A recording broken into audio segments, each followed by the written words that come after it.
இந்த மாதிரி நிகழ்ச்சிகளில் ட்ரெய்லர் போடுவாங்க, 1க்கு 2 தடவை போடுவாங்க, சாங்ஸ் போடுவாங்க. நிறையா அதில் ஃபைட்லாம் இன்க்ளூட் பண்ணி ஒரே பரபரப்பாக இருக்கும். ஒரே ஒரு பயங்கர ஒரு ஸ்ட்ரெஸ்ஸோடு தான் நம்ம வந்து அடுத்த மூமெண்ட்டுக்கு போவோம். இதில் வந்து ட்ரெய்லர் போட்டதுக்கப்புறம் ஒரு லைவாக ஒரு ப்ளே வந்து பண்ணாங்க. ரொம்ப அழகாக குழந்தைகளை வச்சுக்கிட்டு ஒரு நல்ல மெசேஜ் வந்து சொன்னாங்க. அதுக்கு ஒரு பலத்த கைத்தட்டல் கொடுக்கணும். என்ன பேச கூப்பிட்டோன்னே ராஜன் சார் சொன்னார், என்ன உன் செட்டப்பாக ஒன்று முதல்ல கூப்பிட்றாங்கன்னாரு. இந்த மாதிரி நிகழ்ச்சிகளில் ரொம்ப ஈஸியான விஷயம் முதல்ல பேசுறது, ரொம்ப கஷ்டமான விஷயம் கடைசியில் பேசுறது. அதனால ராஜன் சாரை கடைசியாக பேச வைங்க.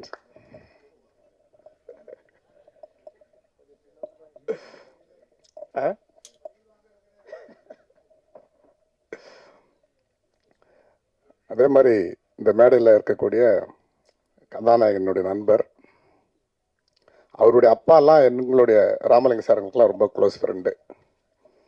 அதே மாதிரி உடுமலை நாராயணகவி கலைவாணர் அவர்களாலே வணங்கப்பட்ட போற்றப்பட்ட ஒரு மாபெரும் பாடலாசிரியர், எழுத்தாளர், கவிஞர், பன்முகம் திறமை கொண்டவர் உடுமலை நாராயணகவி. அவருடைய கொள்ளு பேத்திங்கிறது மிகப்பெரிய ஒரு பெரிய பெருமை.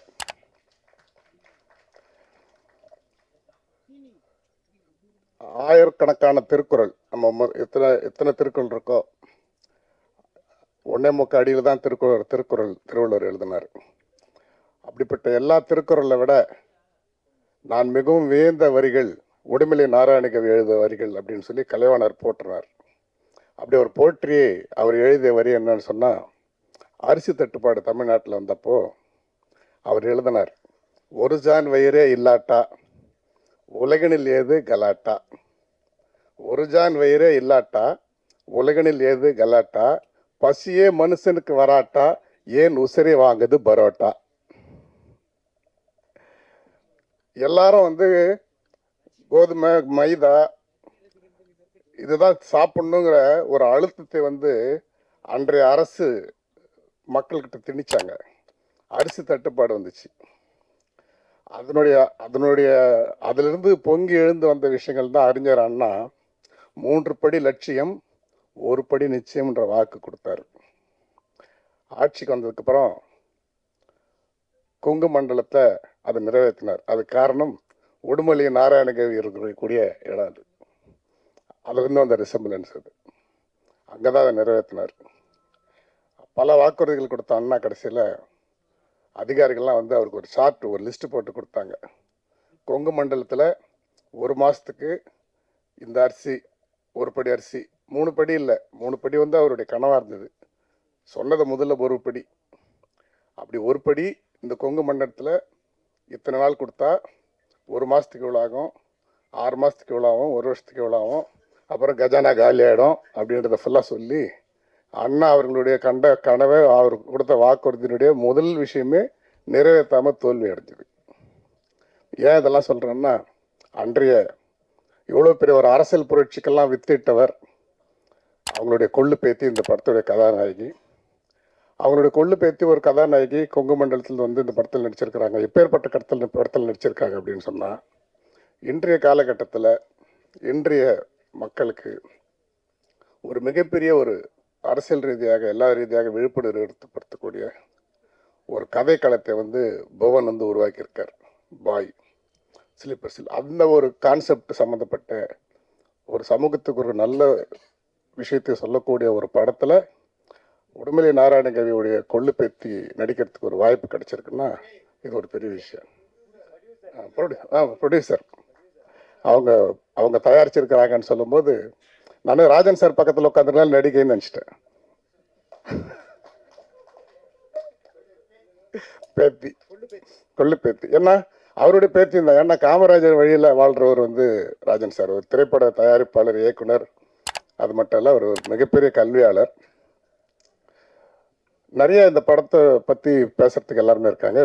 ரெண்டு விஷயத்தை மட்டும் இந்த இடத்துல நான் சொல்லணும்னு விருப்பப்படுறேன்.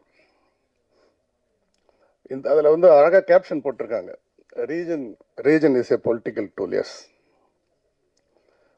இன்னைக்கு இந்த மேடையில் பற்றி சொல்லணும்னா 2 பேரை பற்றி தான் சொல்லி ஆனார், வழி இல்லை. என்னோட அதிகமாக பேரரசு சார் பேசுவார் இதை பற்றி. ஒன்று பெரியார், இன்னொன்று அம்பேத்கர். சாமி கும்பிட்றவங்களுக்கு எதிரானவர் வந்து ஒரு பெரியார் இல்லை, கும்பிட்ற சாமின்னு சொன்னவங்களை எதிர்த்துவது தான் பெரியார். சாமி கும்பிட்றவங்களெல்லாம் அவர் எதிர்த்தாரு, அது தப்பு. கும்பிட்ற சாமி என்று சொன்ன அடிமைத்தனத்தை எதிர்த்துவது தான் பெரியார். 1956 அக்டோபர், செப்டம்பர் அக்டோபர், சரியா மாதம் ஞாபகம் இல்லை, அம்பேத்கருக்கு ஒரு மிகப்பெரிய கார் ஆக்சிடென்ட் நடந்துச்சு. பயங்கரமான ஆக்சிடென்ட். அந்த ஆக்சிடென்ட்ல மிகப்பெரிய ஆச்சரியம் என்னன்னு சொன்னா, அந்த கார் சுக்குநூறா நொறுங்குச்சு. ஆனால் அதிலிருந்து அம்பேத்கருக்கு ஒரு சிறு காயம் கூட ஏற்படல. அம்பேத்கர் வந்து சேஃப். அந்த விபத்துக்கு பிறகு அம்பேத்கரோட ஆட்டிடியூட் எல்லாமே மாறிடுச்சு. பொதுவாக பார்த்தீங்கன்னா, அம்பேத்கர் யாருக்கிட்ட ரொம்ப விரும்பி பேசுவார், யாரை ரொம்ப என்கரேஜ் பண்ணுவார், யாரை பார்த்தா ரொம்ப சந்தோஷப்படுவார்னா, அவர் படிக்காத ஒரு புது புத்தகத்தை யாராவது கொண்டு வந்து அவர்கிட்ட கொடுத்தாங்கன்னா அவர் ரொம்ப சந்தோஷமாயிடுவார். அவங்ககிட்ட ரொம்ப நேரம் பேசுவார். இந்த புத்தகம் என்ன புத்தகம் இது, இந்த புத்தகம் உனக்கு எப்படி தெரியும், இது உனக்கு எப்படி கிடைச்சது, யார், இந்த மாதிரி. அப்படிப்பட்ட அம்பேத்கர் எத்தனை பேருக்கு தெரியும்னு தெரியாது. இருக்கிற தலைவர்கள்லையே தினமும் 2 மணிக்கு படுத்து 5 மணிக்கு எழுந்த ஒரே தலைவர் அம்பேத்கர் தான். 3 மணி நேரம் மட்டுமே தூங்கினார் வாழ்க்கையில். 21 மணி நேரமும் படிச்சுக்கிட்டு, எழுதிக்கிட்டு, பேசிக்கிட்டு, சிந்திச்சுக்கிட்டு இருந்தவர் அம்பேத்கர். அப்படிப்பட்ட அம்பேத்கர் இந்த விபத்துக்கு பிறகு யாரோடுமே பேசல, சாப்பிடல, அந்த 2-3 மணி நேரம் கூட சரியா தூங்கல. அவரோட இருந்தவங்கலாம் பயந்துட்டாங்க. இவருக்கு ஏதாவது தலையில ஏதாவது அடிபட்டிருக்கா, மருத்துவர்கள் அழைச்சிட்டு வந்து பார்த்தாங்க. இவருக்கு வேற ஏதாவது பிரச்சனை இருக்கா, உள்காயம் ஏதாவது இருக்கான்னு. அதுக்கப்புறம் சரி, இவரை நம்ம நார்மல் கொண்டு வரணும் அப்படின்னா என்ன பண்ணலாம் அப்படின்னா, அரிய புத்தகங்களை வந்து கொண்டு வந்து கொடுத்து அவர்கிட்ட பேச வைக்கலாம், அவர் ரொம்ப சந்தோஷப்படுவார் அப்படிங்கிறத அவர் கூட இருந்தவங்க தெரிஞ்சுக்கிட்டு, இவர்களாகவே சில நண்பர்களை எல்லாரையும் கூப்பிட்டு இந்த மாதிரி டிஃப்ரெண்ட்டான புக்ஸ் எல்லாம் கொண்டு வந்து அம்பேத்கர் வந்து பாருங்க, அப்படியே ரொம்ப இது மாதிரி இருக்காருன்னாங்க. உடனே ரொம்ப அரிய புத்தகங்கள் எல்லாத்தையும் கொண்டு வந்து அம்பேத்கர் கொண்டு வந்து ஒருத்தராக சந்திச்சா வாங்கி இப்படி வச்சுட்டார். இப்படி பார்க்க கூட இல்லை. அவங்க கூட இருந்தவங்கெல்லாம் பயந்துட்டாங்க, இவருக்கு என்னாச்சு தெரியலையே. அப்புறம் அவர்கிட்ட மிகவும் நெருங்கிய நண்பராக இருக்கக்கூடியவர் வந்து அவர்கிட்ட கேட்டார், என்னாச்சு உங்களுக்கு, ஏன் இப்படி இருக்கிறீங்க, பயந்துட்டீங்களா, இறந்துட்டு இருப்போமோன்னு நினச்சிங்களா, பயப்படாதீங்க, ஏன் இப்படி இருக்கிறீங்கன்னு. அப்போ அம்பேத்கர் சொன்னார், இந்த விபத்தில் நான் உயிர் போயிடுன்னு வச்சு நான் கவலைப்படலை. இந்த விபத்தில் மட்டும் நான் இறந்திருந்தேன்னா நான் இந்துவாகவே இறந்திருப்பேன், நான் இந்துவாகவே இருந்துட்டு இருப்பேன். அதுதான் எனக்கு சிந்தனை ஆயிடுச்சு. நான் பிறக்கும்போது இந்துவாக பிறந்தேன், ஆனால் இருக்கும்போது நான் இந்துவாக பிறக்கக்கூடாது என்று நான் நினைத்து கொண்டிருந்தேன். ஆனால் இந்த விபத்தில் நான் இறந்து போயிருந்தால் நான் இந்துவாகவே இறந்து போயிருப்பேனே, அதை நினைச்சு தான் நான் வேதனைப்படுறேன் என்று சொன்னார். அப்படி என்றால் தான் விரும்பிய ஒரு மதத்தில் கூட அப்பத்திலிருந்தே இது போன்ற எல்லா மதத்திலும் இது போன்ற அரசியல், இது போன்ற பிரச்சனைகள் இருக்கின்றது. இது ஒரு விஷயம். அதற்கு பிறகு நாம் வந்து அப்படி ஒரு இந்த வாழ்க்கையை இப்படி முடிச்சிடக்கூடாதுன்னு நினைச்ச அம்பேத்கர் 5 லட்சம் பேரை திரட்டி பௌத்த மதத்தில் இணைத்தார். ஓவர் நைட்டில் இந்த உலகத்திலேயே 5 லட்சம் பேரை திரட்டி ஒரு மதத்தில் இணைத்த மிகப்பெரிய பெருமை அம்பேத்கருக்கு மட்டும்தான் கிடைச்சது. அதன் பிறகு இந்த விபத்து நடந்து ஒரு 40 நாள் தான் இருக்கும். டிசம்பர் 6ஆம் தேதி 1956ஆம் தேதி தூக்கத்திலேயே அவர் உயிர் பிரிந்தது. அளவுக்கு அதிகமான மெடிடேஷன். டாக்டர்ஸ் ரிப்போர்ட் என்ன சொல்லிச்சுன்னா, இட்ஸ் ஓவர் திங்கிங். எப்படி பிரெயின் இதுவாகி லெனின் இறந்தாரோ அந்த மாதிரி லெனினுக்கு இதே பிரச்சனை. டாக்டர் சொன்னாங்க, நீங்கள் இன்னும் 20 ஆண்டுகள் இன்னும் உயிரோடு நீங்கள் வாழலாம், எங்களோட அட்வைஸை கேட்டிங்கன்னா. என்னன்னு கேட்டார் லெனின், நீங்கள் ரொம்ப சிந்திக்கக்கூடாது, எழுதக்கூடாது, படிக்கக்கூடாது, நல்லா தூங்கணும், நல்லா. அப்போ லெனின் சொன்னார், என் மக்களை பற்றி சிந்திக்காமல், என் மக்களின் பிரச்சனைகளை பற்றி பேசாமல், என் மக்களை எழுப்புவதற்கு நான் என்னுடைய எழுத்துக்கள் நான் எழுதாமல் நான் 2 நாள் கூட உயிர் வாழறதுக்கு எனக்கு விருப்பம் இல்லை அப்படின்னு சொன்னார். இதே தான் அம்பேத்கர். இன்னைக்கு நம்ம எவ்வளோ ஜாதியாக எல்லாத்தையும் வச்சு பேசுகிறோம். இது அம்பேத்கர் பேர் அம்பேத்கர் கிடையாது, அவருடைய பேர் பீம்ராவ் ராம்ஜி. பீம்ராவ் ராம்ஜி அப்படிங்கிறவருடைய ஆசிரியர், அவருடைய பேர் அம்பேத்கர். அவர் ஒரு பிராமணர்.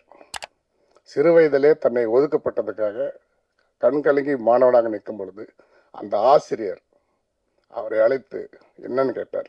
ஜட்கா வண்டியில் அவரை ஏற்றலை, மற்ற குழந்தைங்களை கூப்பிட்டு போனாங்க. இவர் ஓடி வந்தார்.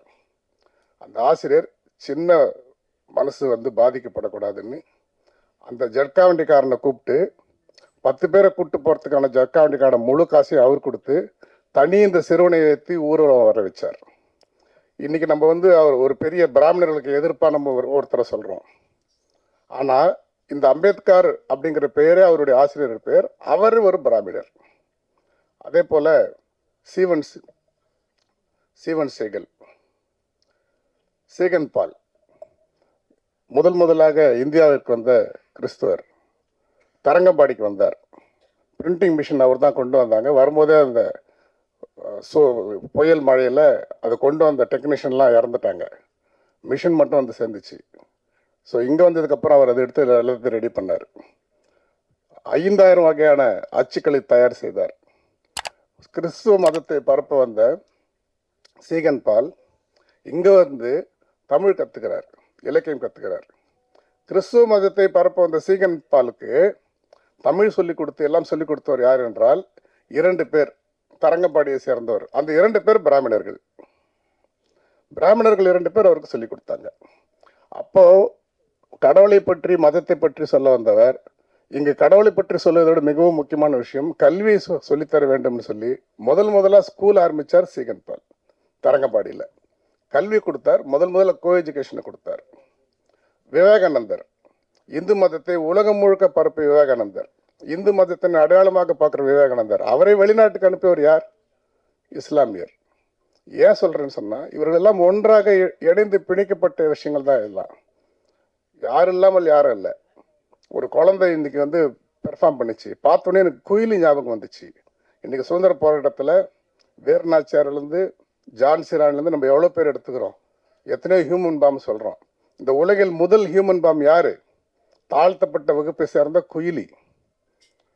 வீரநாச்சியார் படையில் இருக்க குயிலி தன் உடம்புகள் பூரா எல்லாத்தையும் கட்டிக்கிட்டு போயிட்டு அவங்கள முதலாக தகர்த்த ஒரு ஃபர்ஸ்ட் மனித வெடிகுண்டு யாரு? இன்னைக்கு மனித வெடிகுண்டுகள் எதற்காக பயன்படுகிறது? குயிலி எதற்காக பயன்பட்டாங்க? ஒரு மிகப்பெரிய யாராலையும் எதிர்க்க முடியாத ஒரு மிகப்பெரிய ஆங்கிலேயர்களோட படையை அதை தகர்த்தவர்கள் குயிலி. ஹியூமன் பாம்புங்கிறவங்க அப்படித்தான். ஆனால் இன்னைக்கு ஹியூமன் பாம்பா இருக்கிறதெல்லாம் அப்படியா இருக்கு? நம்ம இந்த காட்சியில் பார்த்த மாதிரி சம்பந்தமில்லாத ஒரு 7 பேர் பாதிக்கப்பட்டிருக்கிறார்கள். எப்படிலாம் இந்த இடத்துல இருக்கு.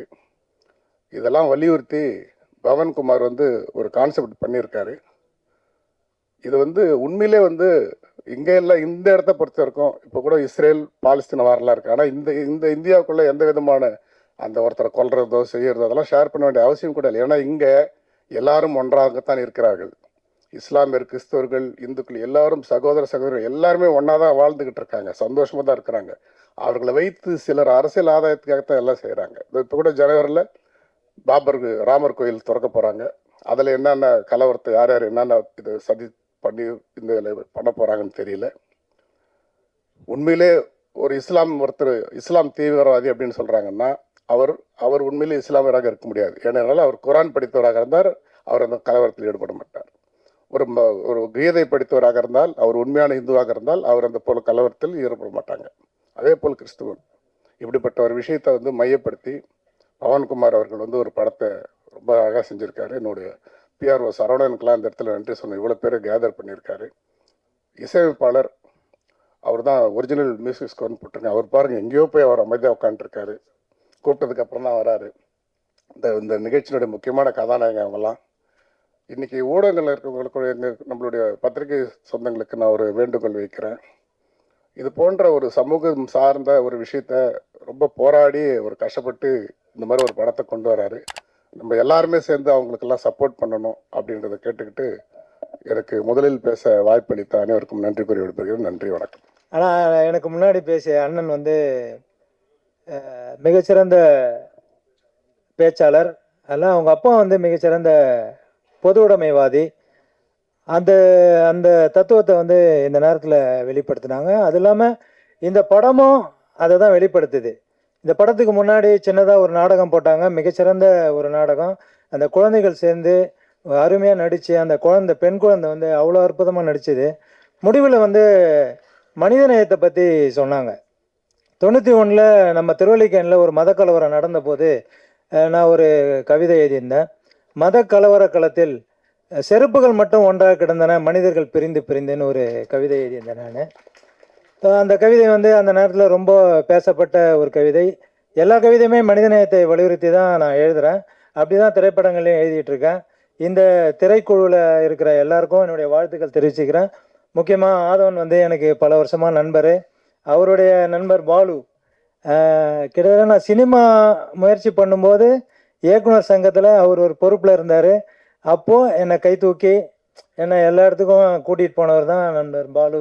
எங்கே இருக்கார்? அவருடைய அழைப்புக்காக தான் இங்கே வந்தேன். மிக்க மகிழ்ச்சி. இந்த படம் வந்து மிகப்பெரிய வெற்றியடைய என்னுடைய வாழ்த்துக்கள். நன்றி, வணக்கம். எல்லாருக்குமே நன்றி. Thank you director Bhuvan, Aadhav producer, எல்லா டெக்னீஷியன்ஸ். படம் நல்லா வந்திருக்குன்னு நம்பிக்கை இருக்குது. எல்லாரோட பிளஸ்ஸிங்ஸ் கண்டிப்பாக வேணும். Thank you so much. அடுத்தபடியாக கார்கில், டேக் டைவர்ஷன் படங்களின் இயக்குனர் சிவானி செந்தில் அவர்களை பேச அழைக்கிறோம். பாய் படம் நான் ரொம்ப நாளாக நான் சொன்னபடி அவங்க 2 பேரும் என்ன பிரதர்ஸ் தான். நான் ரொம்ப நாளாக ட்ராவல் பண்ணிட்டு இருக்கேன். ரொம்ப நல்ல படம்.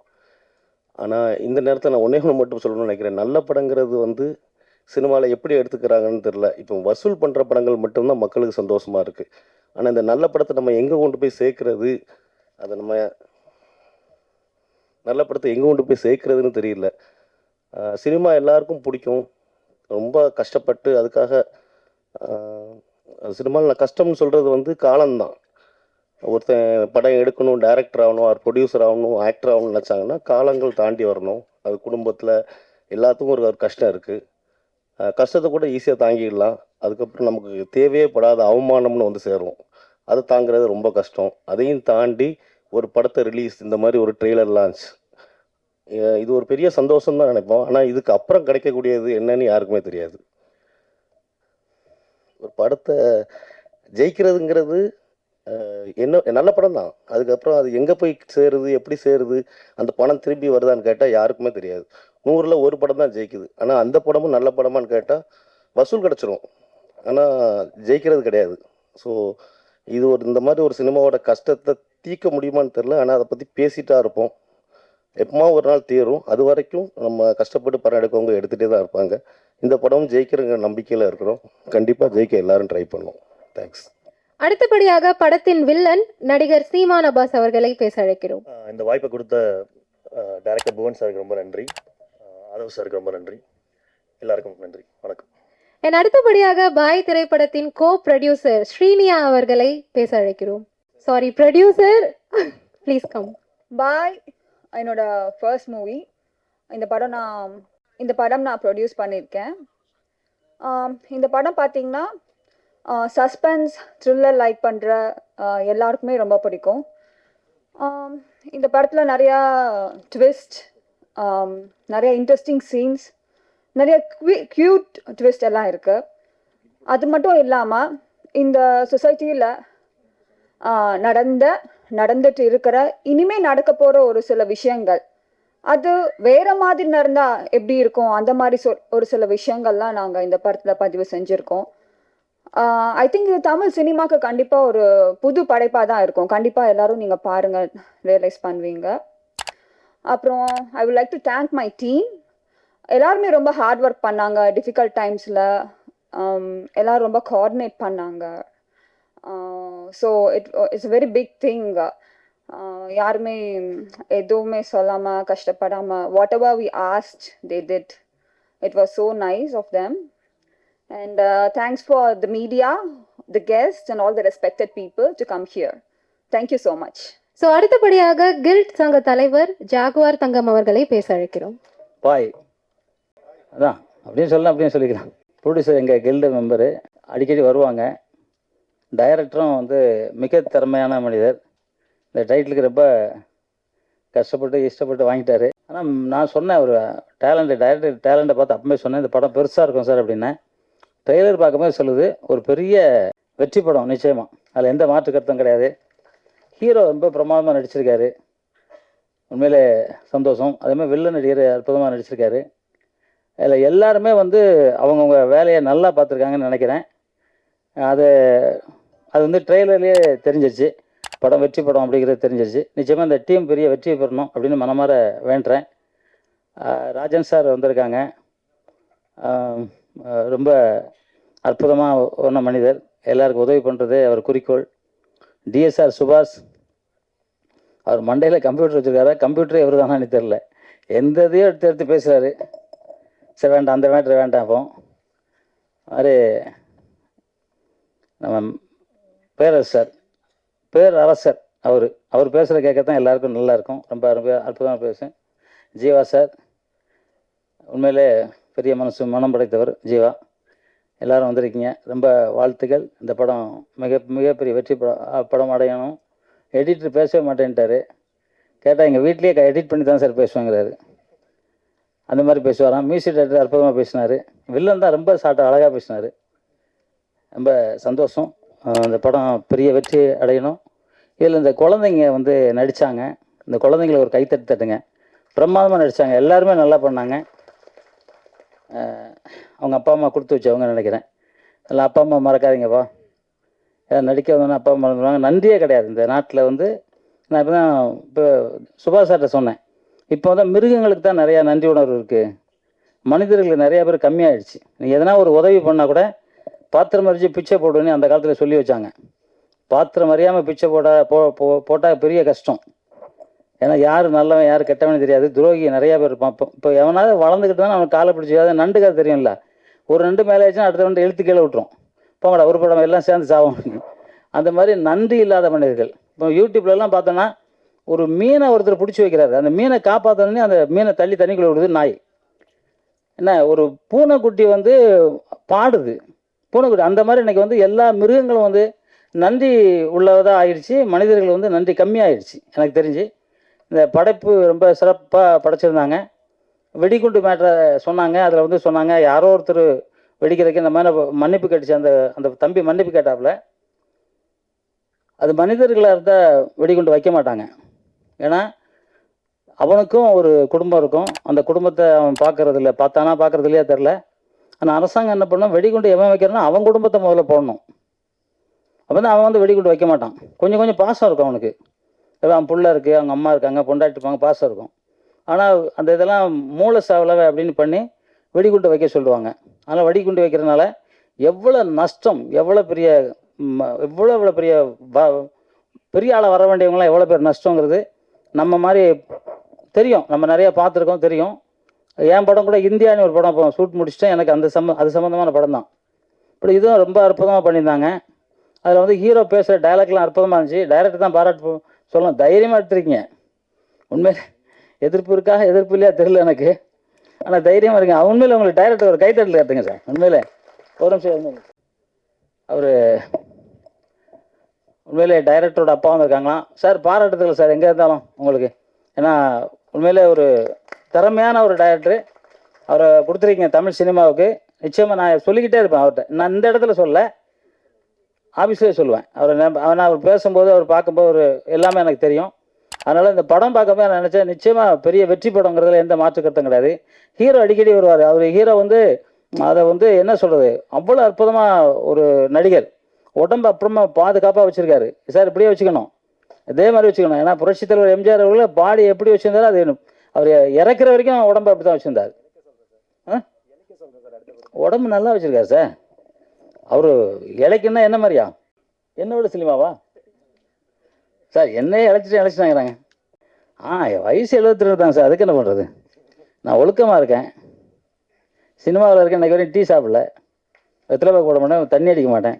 என்ன சார், நான் இருப்பேன் 200 வயசு வரைக்கும். எல்லாம் சொன்னாங்க அதெல்லாம் முடியாதுன்னு. இப்போ ஒரு பாட்டி பார்த்தேன் 400 வயசில் இருக்குது சைனாவில். உண்மைதான். ஏன் நம்ம சராசரி 120, எல்லாருக்கும் மனுஷன் உயிர் வந்து 120 கடவுள் படைச்சது. ஆமாம் 500 வருஷம் எப்படிங்க இருக்குது? ஒருத்தர் என்ன கூட போட்டான், ஒரு 500 வருஷம், நான் என்ன 200 வருஷம் வாழ்வாருன்னு. உன் பரம்பரையே போயிருக்கோண்டா, நான் இருப்பேன் இப்போ. ஏன்னா மூச்சு காற்றை எங்கே நிறுத்தணும், மூச்சு காற்றை எவன் ஜாஸ்தி விடணும் அவன் போயிடுவான், அவ்வளோதான். அதை எங்கே உள்ளே நிறுத்தணுங்கிறத தெரிஞ்சுக்கிட்டவன் பழச்சிக்குவான், அவ்வளோதான். இதுதான் சித்தர் வழிபாடு. சித்தர்கள் நிறைய பேர் இறந்துட்டாங்கன்னா உள்ள சமாதி இப்போ கூட பழனி பக்கத்தில் ஒருத்தர் ஒரு 100 வருஷத்துக்கு அப்புறம் எடுத்தாங்க, உயிரோடு இருந்தார். நிறையா யூடியூப்லலாம் பார்த்துருப்பீங்க. அதனால் அதெல்லாம் வந்து இருக்கலாம், நம்ம இருக்கணும்னு நினச்சா இருக்கலாம், வேண்டாம்னா போயிடலாம். ஏன்னா இப்போ இருக்கிறத பார்த்தா என்னடாத வாழ்க்கை அப்படிலாம் ஆகிடும். ஏன்னா நிறைய துரோகிகளாக இருப்பாங்க, எங்கே பார்த்தாலும் துரோகிகள். திரும்ப அந்த பக்கம் ஒருத்தர் கத்தி வச்சுருப்பான், அப்படி அநியாயமா. எனக்கு வந்து திருச்சியில் 1974 73 நினைக்கிறேன், கூட இருந்தவனே அருவாளில் வெட்டிட்டான் பின்னாடி காலையில் நடக்க முடியாது, தூக்க முடியாது நாங்கள். ஆனால் நான் நடந்தேன், தூக்கினேன். அப்படி காலை இப்படி தையல் போட்டாங்க, நிமித்த முடியாது. மணல் காவேரி ஆற்றுல போய் மணல் மூட்டை எடுத்துகிட்டு வந்து கட்டி குப்புறப்படுத்திட்டு நீட்டினா ரத்தம் பிச்சுட்டு கிடைக்கும். காஞ்ச மிளகாவும் வேப்பனையும் அரைச்சி அப்படியே வச்சு ஒட்டுவேன். அதில் எவ்வளோ வெறியும் பார்த்துங்க. ஆனால் வெறி ஜெயிச்சே தரணுங்கிற வெறி, என்னை எவன் அடித்தானோ அவனை திருப்பி அடிக்கணும் வெறி. எந்திரிச்சேன், அடித்தேன், அவ்வளோதான். அதுக்கப்புறம் சென்னைக்கு வந்துட்டேன். நம்மளை பாதுகாக்கணும் இல்லையா, நம்மளை தாக்கணும், நம்ம விட முடியாதா, எப்படி விட முடியும்? ஸோ அதனால் வாழணும்னா எப்படி வேணால் வாழலாம், ஆனால் நல்லவனாக வாழணும், அவ்வளோதான். ஏன்னா வந்து இன்றைக்கி வந்து என்ன காலங்க சார், சுபாஷ் சார், என்ன காலம் அது? கலியுகம்.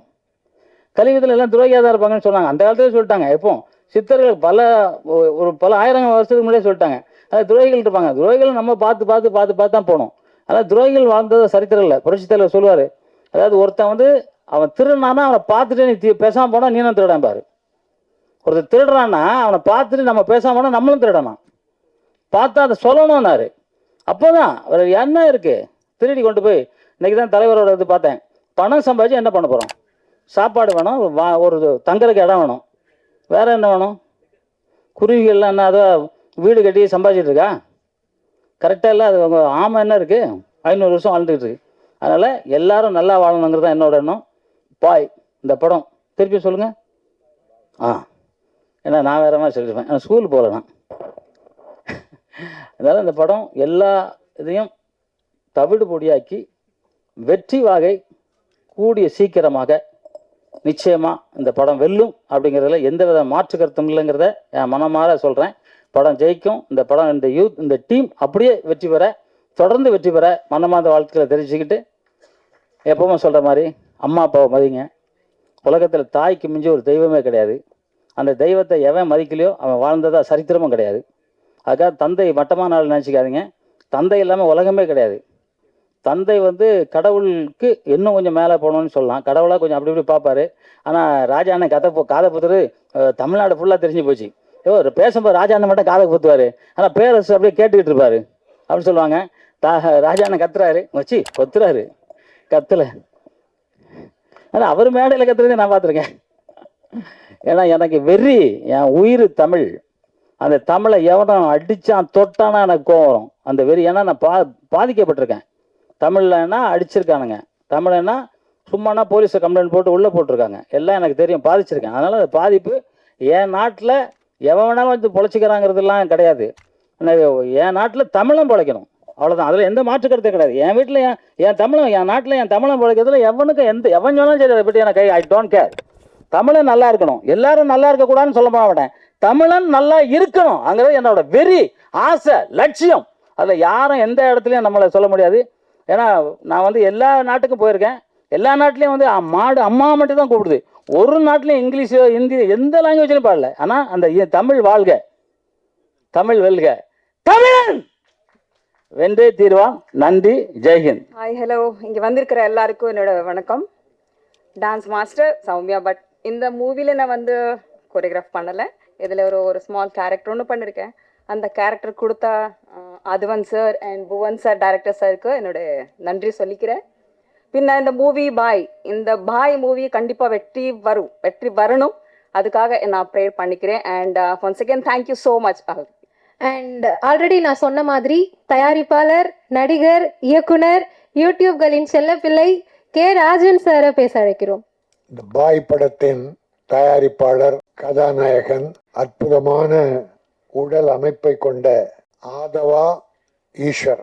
ஆதவா என்றாலும் கடவுள், ஈஸ்வரும் கடவுள். அவர் 2 கடவுளையும் சேர்த்து வச்சிட்டு இருக்கார். கடவுள் உங்களை காப்பாற்றுவார். உங்கள் நல்ல எண்ணம், நல்ல மனம் வாழ்க.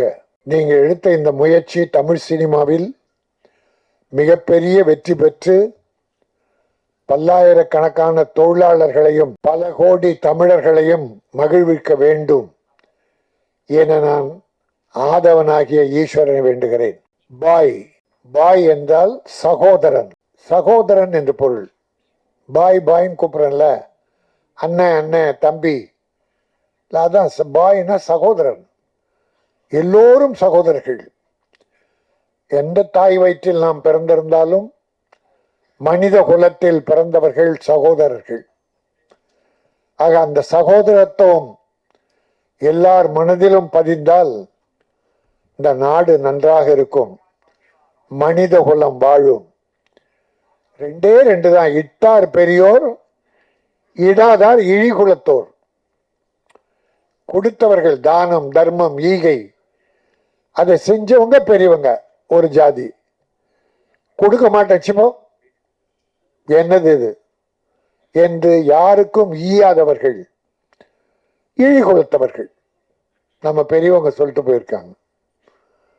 அதனால எனக்கு இது பெரிய, நாங்க நிறைய விழாக்கள் கலந்துக்கிட்டோம். பேரரசு, அவர் பேருக்கு மட்டும் அரசு இல்லை, ஒரு வெற்றி படங்களை தயாரித்த இயக்கிய அற்புதமான டைரக்டர் தம்பி ஜீவா, என்னுடைய அருமை தம்பி ஜாக்குவார். உணர்வுபூர்வமாக பேசுவார். எங்களுக்கெல்லாம் அந்த ஒளிவு மறைவு உதட்டலை பேசுறது இதெல்லாம் வராது.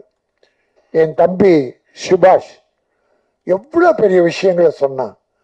உடுமலை நாராயண கவி அவர்கள் போற்றி வணங்கியவர் கலைவாணர். கலைவாணர் அவர்கள் அவர் செய்த தர்மம் இன்னும் யாருமே உலகத்தில் செய்யலைங்க. கலைவாணர் NS கிருஷ்ணன். எம்ஜிஆர் சொன்னாரு, என்ன இப்படி வாரி வாரி கொடுத்துட்டு இருக்கீங்க, தர்மம் தானம் தர்மம் பண்றீங்களே என்ன. என் குருநாதர் NSK கலைவாணர்கிட்ட வேலை பார்த்தவர் எம்ஜிஆர். நாடகத்துல கலைவாணர் குழுவுல மாசம் 100 ரூபா சம்பளம் அந்த காலத்துல. அதுல எம்ஜிஆர் வேலை பார்த்திருக்காரு. அப்ப கலைவாணர் வர்றவங்க எல்லாருக்கும் எடுத்து கொடுத்துருவாராம். இல்லைன்னு சொல்ற வழக்கமே கிருஷ்ணகிட்ட, NS கிருஷ்ணகிட்ட இல்லை. அவர் போற்றிய ஒருவர் தான் உடுமலை நாராயண கவி.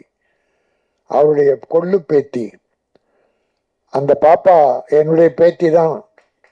அந்த பாப்பா தமிழே பேசணும்னு நினைச்சேன், இங்கிலீஷ் நிறைய கலந்து பேசிச்சு. பரவாயில்ல, தப்பு இல்லை.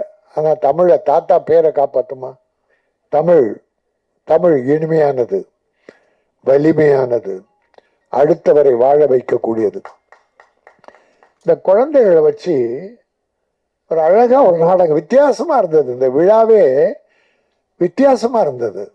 ஒன்லி சாங்ஸ் போடுவாங்க, ட்ரெயிலர் டீசர் போடுவாங்க, நாங்க பார்ப்போம். இதை பார்த்து படம் நல்லா இருக்கும். சில நேரத்தில் டீசரே பார்க்க பிடிக்காது, வேற வழி இல்லை. நம்மளை சகோதரர்களை அழைத்துட்டாங்க. அதனால் நம்ம ஆழ் மனதிலிருந்து இது வாழ்க. இந்த தம்பி நல்லா வரணும், இந்த ப்ரொடியூசர் நல்லா வரணும், டைரக்டர் நல்லா வரணும். ஆனால் இது எப்படின்னா ஆழ் மனதிலிருந்து வாழ்த்துகிறோம், ஆழ் மனதிலிருந்து வாழ்த்துகிறோம். எடுத்துக்கிட்ட விஷயம் சாதாரண அல்ல. அடுத்தவனை கெடுக்காதே. நீ ஒருவனை பழி வாங்குறன்னு உலகத்தை பழி வாங்காத. நீ போடுற குண்டு ஒருவனை அழிக்கும் என்றால் அது எத்தனை பேர் குடும்பம் கெட்டு போகிறது. என் தம்பி ஜாக்குவார் கூட சொன்னார், அடிக்காம விட மாட்டேன், என்னை தொட்டவனை விட மாட்டேன் அப்படின்னார். வள்ளுவர் ஒரே ஒரு குறள் சொல்லியிருக்கார், நிறைய சொன்னார். 1335 குறள் சொல்லியிருக்கார். ஒவ்வொன்றும் ஒரு தத்துவங்கள். இன்னா செய்தாரை ஒருத்தல் அவர் நான நன்னயம் செய்து விடல். உலகத்துல யாருமே சொன்னது இல்லைங்க. இயேசுபிரான் கூட ஒரு கன்னத்தில் அறைந்தால் இன்னொரு கன்னத்தை காட்டுட்டார். ஆனா வள்ளுவர் என்ன தெரியுமா சொன்னாரு, இன்னா செய்தாரை, உனக்கு ஒரு கெடுதல் ஒருத்தன் செஞ்சா அவனுக்கு நன்மை செஞ்சிரு, அப்பதான் வெக்கப்படுவான், செத்து போவான். ஐயோ நாம கெடுதல் பண்ணா அவர் எனக்கு நல்லது பண்ணிட்டாரு அப்படின்னு வள்ளுவர். இன்னா செய்தாரை ஒருத்தல், மன்னித்தல், பொறுத்து கொள்ளுது. எப்படின்னா அவருக்கு நன்மையம் செய்து விடல், நல்லது பண்ணிடு. உலகத்துல யாருமே சொன்னது இல்லைங்க. பழிவாங்கு, கொன்னுடு, வெட்டிடு, சுட்டு, அழிச்சிடு. ஆனா வள்ளுவன் அதை சொல்லல. உன்னை கெடுத்தவனை நீ வாழவை, அவன் குலம் உன்னை போற்றும் நன்றி தெரிவிக்கும் என்றார். மனித நேயத்தை மையப்படுத்தி எடுத்த படம், மனித நேயத்தை மையப்படுத்தி எடுத்த படம். என் தம்பி டைரக்டர் உட்கார் உட்கார். எனக்கு ஆச்சரியமா இருந்தது. உடற்குறை இருந்தாலும் உள்ளக்குறை இல்லை தம்பி. அது இறைவனை சொல்றதா என்ன சொல்றது தெரியல. ஏதோ ஒரு குறை உடல்ல வந்துருச்சு, ஆனா உள்ளம் உறுதியானது. அற்புதமா பண்ணிருக்கீங்க, பிரமாதமா பண்ணிருக்கீங்க. மனித நேயம் பற்றி அற்புதமா சொல்லியிருக்கீங்க. அப்துல் கலாமை கேட்டாங்க, நம்முடைய உலகத்தில் சிறந்த விஞ்ஞானி மட்டும் இல்ல, மா மனிதர், தெய்வம். காமராஜர், அப்துல் கலாம், இதெல்லாம் ஒரு லிஸ்ட். அப்துல் கலாம் கிட்ட ஒரு மேடையில பேசிட்டு வரும்போது பத்திரிகாரங்க, இந்தியாவில் மத நல்லிணக்கம் உண்டா, இந்தியாவில் மத நல்லிணக்கம் இருக்கான்னாங்க. இருக்க, எப்படி சொல்றீங்கன்னாரு. இந்த மேடையில குத்து விளக்கு ஏற்றி வச்சாங்க, அந்த மேடையில குத்து விளக்கு ஏத்தனாங்க. அப்துல் கலாம் தான் அந்த குத்து விளக்கு ஏத்தனார். குத்து விளக்கு ஏற்றி வச்சாங்க. குத்து விளக்கு இந்துக்களுக்கு சொந்தமானது. அப்ப இன்னொரு அம்மா, கிறிஸ்துவ அம்மா வச்சு ஒரு விளக்கை ஏத்தனாங்க, மெழுகுவர்த்தி. மெழுகுவர்த்தி வச்சு அந்த ஒரு தீ ஏத்தனாங்க. அப்ப குத்து விளக்கு இந்துக்களுக்கு சொந்தமானது. மெழுகுவர்த்தி ஏத்தன அம்மா கிறிஸ்துவர், நான் இஸ்லாமியர் என்று சொல்லப்படுகிறேன், நான் இந்த விளக்கை ஏற்றி இருக்கிறேன். அப்ப இந்துவும் முஸ்லீமும் கிறிஸ்துவர்களும் ஒன்னா சேர்ந்து நான் இந்த விளக்கை ஏற்றணும்னா, இந்தியாவை போல உலகத்துல மத ஒற்றுமை எங்கேயுமே இல்லை அப்படின்னார்.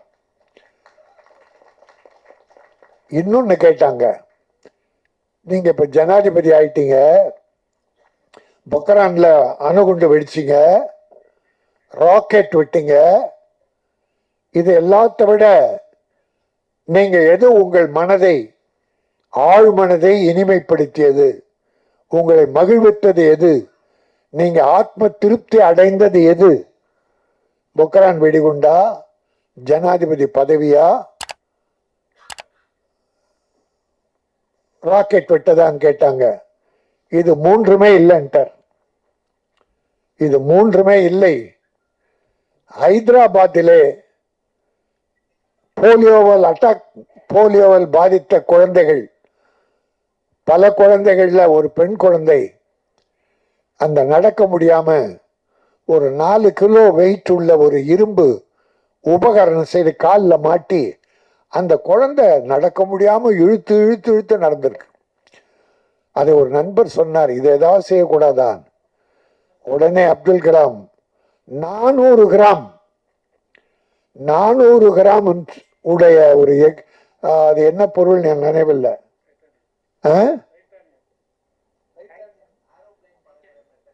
அந்த அதுல 400 கிராம் உள்ள செஞ்சு குழந்தை ஈஸியா நடக்க, சிரமம் இல்லாம நடக்க செஞ்சேனே, அதுதான் என்னை ஆத்ம திருப்திப்படுத்தியது, அதுதான் நான் செய்த உலக மகா சேவை என்று. அதுதான் மனித நேயம். ஆக அப்துல் கலாம் போன்ற மனிதர்கள், காமராஜர் போன்ற மாமனிதர்கள் இந்த நாட்டில் பிறக்க வேண்டும், மீண்டும் மீண்டும் பிறக்க வேண்டும். ஆக இந்த படம் மிக அற்புதமான ஒரு தத்துவத்தை, மனித நேயத்தை மக்களுக்கு சொல்லியிருக்கிறது. இது வெற்றி பெறும். இப்படிப்பட்ட படங்கள்லாம் 100 படம் வந்தாலும் ஒரு 5 படம் தான் வெற்றி பெறுது. பெரிய படங்கள் வேற, அது கலெக்ஷன். வெற்றி படமா என்பது வேற. பட் இந்த படம் மிகப்பெரிய செய்தியை உலகத்துக்கு சொல்வதாலே இது நிச்சயம் வெற்றி பெறும். இந்த ஹீரோ, வில்லன், நடிகர்கள் செலக்டிவா அற்புதமா டைரக்டர் போட்டிருக்காரு. வேலை பிரமாதமா வாங்கியிருக்காரு. எடிட்டிங் நல்லா இருக்கு, ரெக்கார்டிங் நல்லா இருக்கு, கேமரா பிரமாதம். அற்புதமா ஒரு நல்ல படத்துக்குரிய அத்தனை தகுதியும் இந்த படத்தில் பார்த்தேன். ஆகவே இந்த படம் நிச்சயம் வெற்றி பெறும். உங்க வாழ்த்துக்கள். இவ்வளோ ஒரு பிஸியான நேரத்தில் ஹீரோவுக்கோ டைரக்டருக்கோ நட்புக்கோ வந்து உட்கார்ந்து வாழ்த்திக்கிட்டு இருக்கீங்களே, உங்களுடைய நல்ல மனமும் சேர்ந்து இந்த படத்தை பெரிதாக வாழ்த்தும் என சொல்லி, இந்த படம் பாய் சகோதரா, இயக்குனரே வாழ்க, ஹீரோ வெற்றி பெற, தயாரிப்பாளர் வெற்றி பெற, ஸ்ரீ இனியா உடுமலை நாராயணகவி மாபெரும் கவிஞருடைய கொள்ளு பேத்தி, நீங்கள் அடுத்து படம் எடுக்க வேண்டும். அதற்கு இந்த படம் வெற்றி பெற்று அந்த பணம் வரும். அடுத்த நல்ல படங்களை, இன்னும் நல்ல படங்களை எடுக்க வேண்டும் என சொல்லி, கமல்நாதன் புவன் குமார், டைரக்டர் ஆதவா ஈஸ்வரன், ஹீரோ, அத்தனை பேருமே வெற்றி பெற்று இந்த படம் மேலும் படங்களை நீங்கள் தயாரிக்க வேண்டும். தமிழ் சினிமாவை வாழ வைக்க வேண்டும். தொழிலாளர்களுக்கு வாழ்வு தர வேண்டும் என சொல்லி விடைபெறுகிறேன். நன்றி, வணக்கம். ஒரு வேண்டுகோள் விட்டேன். இந்த ராஜஸ்தான் சால்வையா வாங்குவாங்க, அது யாருக்குமே உபயோகப்படாது. ஆனால் ஒன்றுன்னா மடிச்சு வச்சு அடுத்து உங்களுக்கு அடுத்த மாதம் போடுவாங்க. இப்படி வருஷம் பூரா அது சுற்றி வரும். அதில் இன்னைக்கு இந்த சகோதரர்கள் சக்தி சரவணன் பிஆர்ஓ அவர் சொல்லி என்னன்னு தெரியல, சகோதரர்கள் காட்டன், இது ஒரு வருஷத்துக்கு ஓட்டுக்கு உபயோகப்படும். உங்க வீடியோ பார்த்துட்டு தான் இது கதரில் வாங்கினேன் சார். ஓ, வெரி குட். என்னுடைய ஸ்பீச்சை கேட்டீங்கன்னா, ஒன்று தமிழர்கள் நெசவாளிகள் நிறைய பேர் இருக்காங்க, அவங்க வாழ்கிட்ட நம்ம ஜாக்குவார் சொன்னார், தமிழன் வாழ வேண்டும். முதல்ல நம்மால வாழ வைப்போம், பிறகு அடுத்தவங்களுக்கு வாழ்வு கொடுப்போம். நாம் யாரையும் வெறுக்கிறவங்கல்ல முதல்ல. அதனால நெசவாளிகள், கைத்தறி நெசவார்கள், கதர் நெசவாளிகள் நிறைய பேர் இருக்காங்க, அவர்களை இந்த துண்டுகள் வாழ வைக்கும். அதுக்காகவும் நீங்கள் வாழ்க. தயாரிப்பாளரும் நான் மனம் நிறைந்து இந்த இயக்குனர் மேலும் பல வெற்றி படங்களை, நம்ம லோகேஷ் கனகராஜ் மாநகரன்னு ஒரு படம் பண்ணார், அதுக்கு பிறகு கைதி, அப்புறம் விக்ரம், இப்படி பல படங்கள் வெற்றி படங்களாகி இன்னைக்கு பெரிய டைரக்டரா இருக்காரு. அதை போல நீங்களும் வெற்றி, அவங்க ஃபாதர், அப்பா அப்பா அம்மா, இந்த அருமை சகோதரை பெற்ற தாயும் தந்தை ஆதவா ஈஸ்வர்.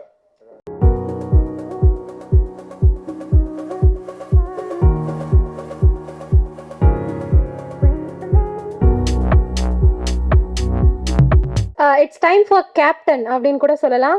ஸோ பாய் திரைப்படத்தின் இயக்குனர் கமலநாதன் புவன்குமார் அவர்களை பேச அழைக்கிறோம். எப்படி ஸ்டார்ட் பண்ணுறதுன்னு தெரியல. ஆக்சுவலாக முதல்ல நன்றியோடு நான் ஸ்டார்ட் பண்ணிக்கிறேன்.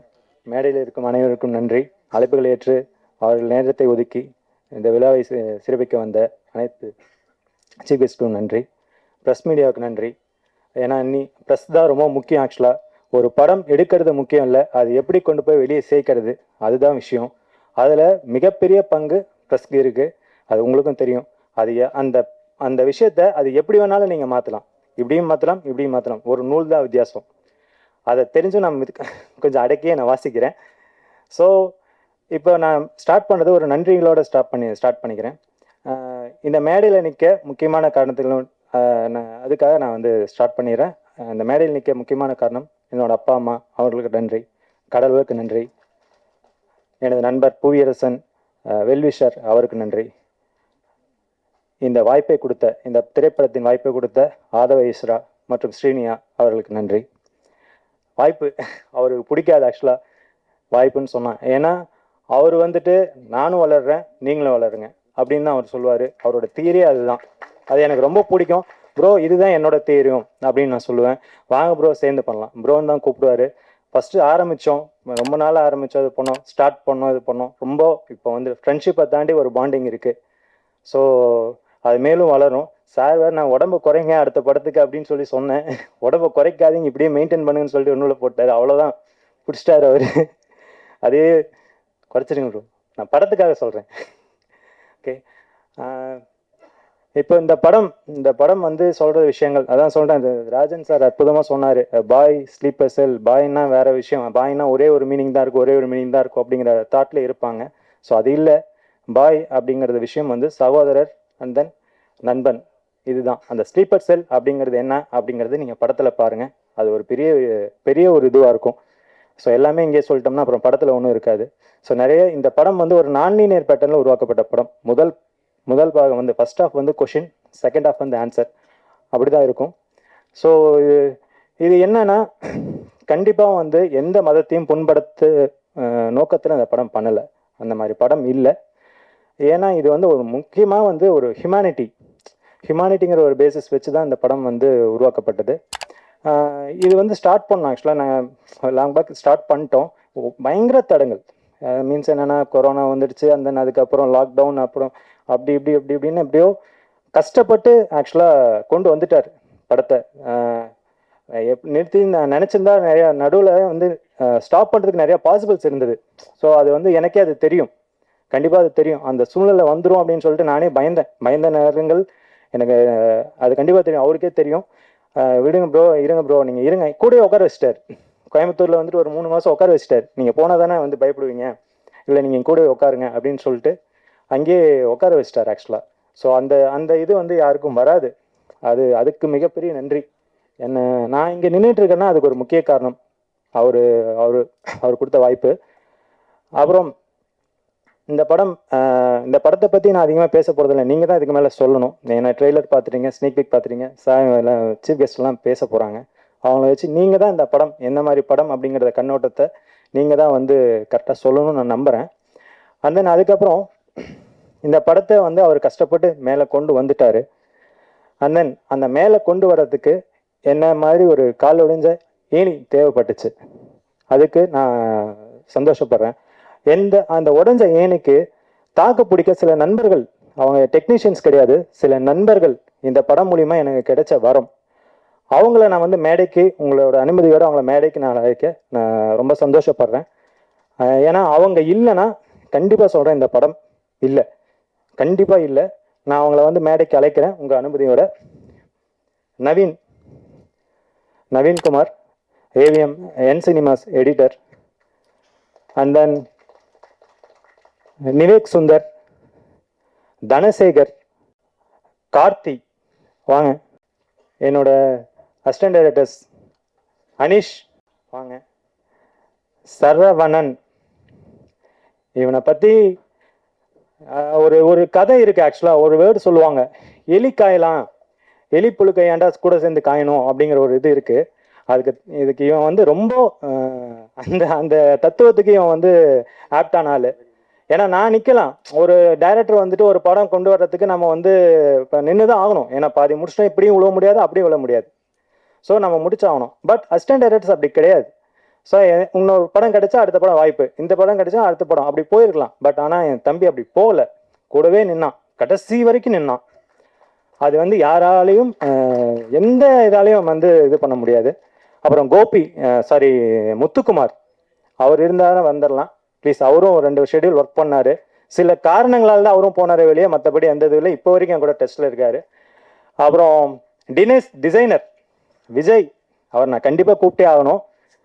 இந்த போஸ்டர் வந்து ஓரளவுக்கு பேசப்படுதுன்னா இவர் முக்கியமான காரணம். ஏன்னா நாங்கள் இப்போ தான் நேர்லேயே சந்திச்சுக்கிறோம்.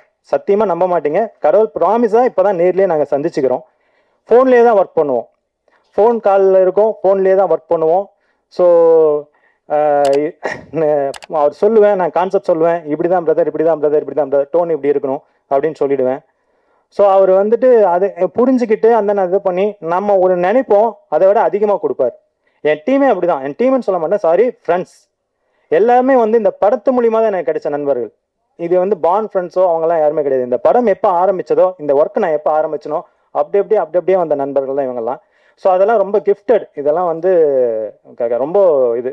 அப்புறம் எடிட்டர் இட்ரிஸ் சார், அவரை கண்டிப்பாக நான் சொல்லி ஆகணும். ஏன்னா எல்லா சமயத்துலையும் அவர் கூட தான் ஜாலியாக இருக்கும். வந்து இப்போ சொன்னீங்கல்ல, ஐயோ வேணாம்பான்னு சொல்லிட்டு பேசுறதுக்கு, அந்த மாதிரி அவர் எடிட்டர் தான், அதான் கட் பண்ணிவிடுவார் கரெக்டாக, ட்ரிம்டு கரெக்டாக இருக்கும். நவீன் அப்படி தான், நவீன் டீசர் கட் அவரு தான் ட்ரெய்லர் கட் பண்ணார் ஆக்சுவலி. ஸோ அவருக்கு மிகப்பெரிய நன்றி. ஏன்னா இவங்க ஏன் மென்ஷன் பண்ணுறேன்னா,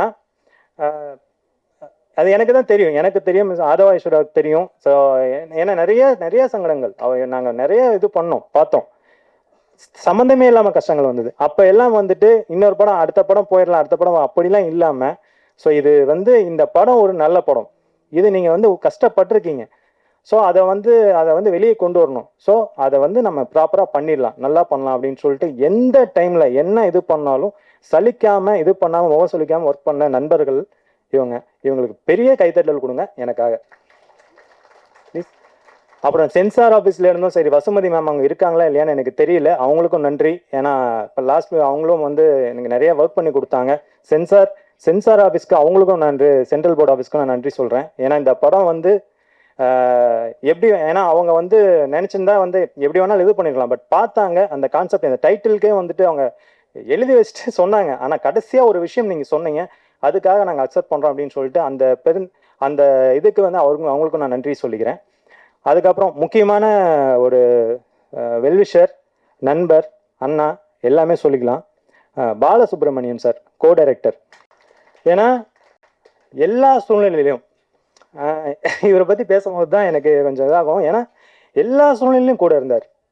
நடுவில் கருத்து வேறுபாடுகள் 1 நாள் 2 நாள் வந்தது. அப்படி இருந்தாலும் அடுத்த நாள் தம்பி என்னாச்சு வா, நான் பேசுவேன், நான் அவர் பேசுவார். எங்கள் அப்பான்னு சொன்னால் கோவம் ஒருவருக்கு, நான் உன்ன வயசு தாண்டா அப்படின்னு சொல்லுவார். என் அப்பாவுக்கு அடுத்து நான் கண்டிப்பாக நான் பார்க்குறேன், அதை நான் பெருமைப்படுறேன். இதை நான் சொல்கிறதுக்கு அப்பா முன்னாடியே அதை நான் சொல்கிறேன். ஏன் இதை சொல்கிறேன்னா, முந்தா நாள் வரைக்கும் ஆக்சுவலி உங்களுக்கு தெரியும், ப்ரெஸ் மீடியாஸ் தெரியும், ஏன்னா இந்த ஃபங்க்ஷன் வேற ஒரு இடத்துல நடக்க வேண்டிய ஒரு இருந்தது. இங்கே வந்து ஒரு காலத்தின் கட்டாயத்தால் இங்கே வந்து மாற்றப்பட்டுச்சு. அதுக்கு நாங்கள் என்ன போராடணும் அப்படிங்கிறது வந்துட்டு எங்களுக்கு மட்டும்தான் தெரியும். ஆக்சுவலி அந்த ஒரு நாளில் எல்லாருமே இங்கே கூட்டு வரணும், அசம்பிள் பண்ணி கூட்டு வரணும். ஸோ எல்லாமே இது பண்ணோம். அதுக்கு பக்கபலமாக இருந்தவர் இவங்க நண்பர்கள். அப்புறம் தங்கராஜ் சார், ஸ்க்ரீன் ஃபோக்கஸ் அவர் தங்கராஜ் சார், அவருக்கு மிகப்பெரிய நன்றி. ஏன்னா அவர் போஸ்ட் ப்ரொடக்ஷன் ஃபர்ஸ்ட் அவருக்கு தான் கூப்பிட்டு போனேன். ஸோ இந்த இதுதான் சார் இவ்வளோ பட்ஜெட் அப்படின்னா அழகாக பண்ணி கொடுத்தாங்க. எல்லாமே இப்போ வரைக்கும் எனக்கு சப்போர்ட் பண்ணுறாங்க. ஒன்லி கண்டென்ட், நட்பு ரீதி, நட்பு அப்படிங்கிற பட்சம் இருந்தாலும் இந்த படம் நல்லபடியாக வெளியே வரணும், கண்டென்ட் நல்லா இருக்குது அப்படிங்கிறது அவங்களோட தாட். அந்த தாட் வந்துட்டு கண்டிப்பாக உங்களுக்கும் அது போய் சேரும் அப்படிங்கிற விஷயம் வந்து நான் நம்புகிறேன். ப்ளஸ் அதுக்கப்புறம் இது வந்து மனிதன் இன்னொன்று, நான் அந்த திரைப்பற்றை அவங்கள கொஞ்சம் நான் மேடை கலைக்க ஆசைப்படுறேன், உங்கள் அனுமதியோட. அந்த இது பண்ணாங்க இல்லைங்களா ஆக்ட், அவங்கள ப்ளீஸ் எல்லாருமே வாங்க ப்ளீஸ். ஏன்னா இந்த ஸ்டேஜ் வந்து இப்போ நின்று எல்லாருமே பேசுறது, ட்ரெய்லரும் பேசுகிறாங்க, ஸோ இதுவும் பேசுகிறாங்க. பட் ஃபஸ்ட்டு இதை பேசிட்டு தான் அதை பேசுகிறாங்க. ஸோ அது வந்து எல்லாரையும் கூப்பிட்டுறேன். சிவா வாங்க, நண்பர் வாங்க, குழந்தைங்க வாங்க, எல்லாம் வாங்க. ஸோ இவங்களுக்கு எனக்காக இன்னொரு தடவை கை தட்டிடுங்க. ஏன்னா நான் இன்னொரு விஷயம் நான் சொல்லணும். இந்த மாதிரி லான்ச்சில் வந்துட்டு இந்த மாதிரி ஃபங்க்ஷன் நானே சொன்னேன், ப்ரோ இது ஆதவா ப்ரோ கொஞ்சம் வாங்கலாம் ப்ளீஸ், வாங்க. நான் சொன்னேன் இந்த மாதிரி ப்ரோ இது வேணாம், இந்த ஆக்ட் வேணாம். நான் ஓப்பனாக சொல்லிடுறேன், இந்த ஆக்ட் வேணாம். ஒரு ஆக்டுன்னு இந்த மாதிரி ஒரு ட்ராமா பண்ணலாம் அப்படின்னு சொன்னார். ட்ராமா வேணாம் ப்ரோ அப்படின்னு சொன்னால், ஏன்னா வரவங்க வந்துட்டு, ஏன்னா ஒரு சினிமாங்கிறது வேற, ட்ராமாங்கிறது வேற, அது வந்து பார்க்கணும். அண்ட் தென் அதுக்கப்புறம் ஏதாவது ஒரு வகையில் டிஸ்டர்ப் ஆயிடுச்சுன்னா ரொம்ப கஷ்டமாயிடும் இவங்களுக்கு அப்படின்னு சொல்லிட்டு சொன்னேன். இல்லை ப்ரோ ஒர்க் அவுட் ஆகும், நீங்கள் பண்ணுங்க அப்படின்னாரு. சரி ஒரு அழுத்தி சொல்கிறாருன்னு சொல்லிட்டு ஓகே அப்படின்னு சொல்லிட்டு, இன்னொரு விஷயம் என்னன்னா, ரொம்ப சென்சிட்டிவான விஷயத்த நான் வந்து ஒர்க் பண்ணுறோம். ஸோ ஏன்னா இது சினிமா கிடையாது, எடிட் பண்ணிட்டு தூக்கி போட கிடையாது, ஃபுல்லாக லைவ் பர்ஃபார்மன்ஸ். ஸோ அதை மனசில் வச்சு நான் பண்ணேன். அதை பண்ணிட்டு நான் கொடுத்துட்டேன். ஏன்னா சினிமாங்கிறது வேற, அண்ட் தென் அதுக்கப்புறம் அதை ஆக்ட் பண்ணுறது, லைவாக ஆக்ட் பண்ணுறது வேற விஷயம். ஸோ அதை வந்து இவர்கிட்ட நான் எழுதி கொடுத்துட்டேன், நண்பர் சிவா கிட்ட கொடுத்துட்டேன் நான். எண்டு வரைக்கும் இதுதாங்க, நீங்கள் எப்படி ப்ரொசீட் பண்ணுவீங்களோ நீங்கள் பண்ணுங்க பிரதர், நான் பாருங்க அப்படின்னு. ஆனால் போ எண்டில் அதை இது பண்ணும்போது எல்லாருமே வந்து நான் நினைச்சதை அவங்க ஃபீல் பண்ணாங்க, கை தட்டினாங்க. சில பக்கத்தில் பார்த்தா ஒரு மாதிரி கண் கலங்கினாங்க. அதுவே இது கிடைச்ச வெற்றி. நான் பார்த்தேன், அதுவே இது கிடைச்ச, இந்த ட்ராமா கிடைச்ச வெற்றி. இந்த இது வந்து ரொம்ப ஃபோர்ஸ் பண்ணி பண்ண வச்சது. ஏன் அவரை நான் கூப்பிட்டேன்னா ஆதவ அவர் தான் வந்து இது ஒர்க் அவுட் ஆகும் பண்ணுங்க அப்படின்னு சொன்னது வந்துட்டு அவர் தான். ஏன்னா நான் உண்மையாலுமே சொல்கிறேன், நான் வேணான்னு. அப்புறமா அவர் ஃபோர்ஸ் பண்ணி தான் நான் வந்து இது பண்ணால் இது நல்லா இருக்கும் அப்படின்னு சொல்லிட்டு அவர் தான் எனக்கு வந்துட்டு இந்த இதை கொடுத்தாரு. ஸோ எல்லாருக்கும் நன்றி. ஸோ இது எப்படி முடிக்கணும்னு தெரியல. இந்த படம் எடுத்து முடிச்சாச்சு. இது டெலிவரி பண்ணுற விஷயம் அது வந்து உங்கள் ப்ரெஸ்ஸான உங்களுக்கும் மக்களாக உங்களுக்கும் தான் இருக்குது. மனிதநேயம் மட்டும்தான். ஏன்னா இந்த ஒரு விஷயத்த மாற்ற முடியாது அப்படிங்கிற விஷயம்லாம் கிடையாது. நான் என்ன சொல்ல வரேன்னா, மாற்றம் ஒன்றே மாறாதுங்கிறது வந்துட்டு அது பலகாலமாக இருக்குது. அதை மாற்றலாம். மாறணும்னு நினச்சா மாறாது, மாற்றணும்னு நினைங்க கண்டிப்பாக மாறும். அதுதான் விஷயம். அதுதான் நான் கடைசியாக சொல்ல வரேன். இந்த படத்தை மூலியமாக நான் சொல்ல வேண்டிய விஷயம் அதுதான். ஏன்னா தீண்டாமை ஒழிக்கப்படும்னு சொல்லிட்டே இருந்தோம். ஆனால் படிப்படியாக தான் குறைஞ்சது, படிப்படியாக குறையும். அதுக்கப்புறம் நம்ம இல்லாதப்போ நீங்கள் வந்து அப்பா ஜென்ரேஷன் தாத்தா ஜென்ரேஷன் இருந்துச்சு, படிப்படியாக குறைஞ்சிக்கிட்டு தான் இருக்க வழி. அது யாராலையும் மறுக்க முடியாது. டெஃபினட்டாக குறையுது. அதுதான் ஒரேடியாக குறைக்க முடியாது, ஆனால் குறையும். அதுக்கான ஸ்டெப்பை நாம் எந்த துறையில் இருக்கிறோமோ அதை வந்து நம்ம மனசார செய்யணும். அதை தான் நாங்கள் செய்கிறோம். ஸோ இதை வந்து நான் சினிமாவில் இருக்கேன்னா சினிமாவில் நான் இதை காமிக்க முடியும், இப்படி நான் காமிப்பேன். இதை வந்து படிப்படியாக மாற்றம் உண்டாகணும். ஏன்னா எல்லாருமே ஒரே இதுதான் அப்படிங்கிறது தான் விஷயம். ஹியூமானிட்டி தான் மெயின். ஜாதி மதம் அதெல்லாம் கடந்து அதையெல்லாம் தாண்டி, ஜாதி மதம் தாண்டி ஹியூமானிட்டிங்கிற ஒரு விஷயம் தான் வேணும் அப்படிங்கிறது தான் என்னோட வேண்டுகோள். கண்டிப்பாக மாறும்னு நினைக்கிறேன். ஸோ இப்போ இன்னைக்கு உடனே மாறலனாலும் நாளைக்கு மாறும், நாளை மறுநாள் மாறும், நான் இறந்ததுக்கு அப்புறம் கூட மாறும். ஆனால் கண்டிப்பாக மாறும் அப்படிங்கிறத நான் உறுதியாக இருக்கேன். ஸோ இந்த வாய்ப்பை கொடுத்து, இந்த மேடையை பயன்படுத்தி நான் இந்த விஷயத்த சொன்னதுக்கு வாய்ப்பு கொடுத்த எல்லாருக்கும் நன்றி. ஸோ இந்த படம் நான் கண்டிப்பாக நினச்ச மாதிரி வரும்னு நினைக்கிறேன். அது உங்கள் கையில் தான் இருக்குது, ப்ளஸ் பீப்புள்ஸ். ஸோ நீங்கள் அதை கரெக்டாக கொண்டு போய் சேர்ப்பீங்கன்னு நான் நினைக்கிறேன். நன்றி, எல்லோருக்கும் நன்றி. தேங்க்யூ. 1 இயராக எங்களை அவ்வளோ மென்டல் ப்ரெஷர் பண்ணிட்டு இருந்தான். அப்படின்னு சொல்லிட்டு அவுட்லாம் எடுத்துட்டு எப்பாடான்னு சொல்லிட்டு கடவுளேன்னு சொல்லிட்டு திருவண்ணாமலை கோயிலுக்கு போகலான்டா அப்படின்னு சொன்ன உடனே மறுபடியும் நேற்று போயிட்டு வந்துட்டோம். மறுபடியும் காலையில் வந்து நவீன் ஒரு சின்ன பிளே ஒன்று இருக்கு, டிசிபி அவுட் போட முடியுமா அப்படின்னு.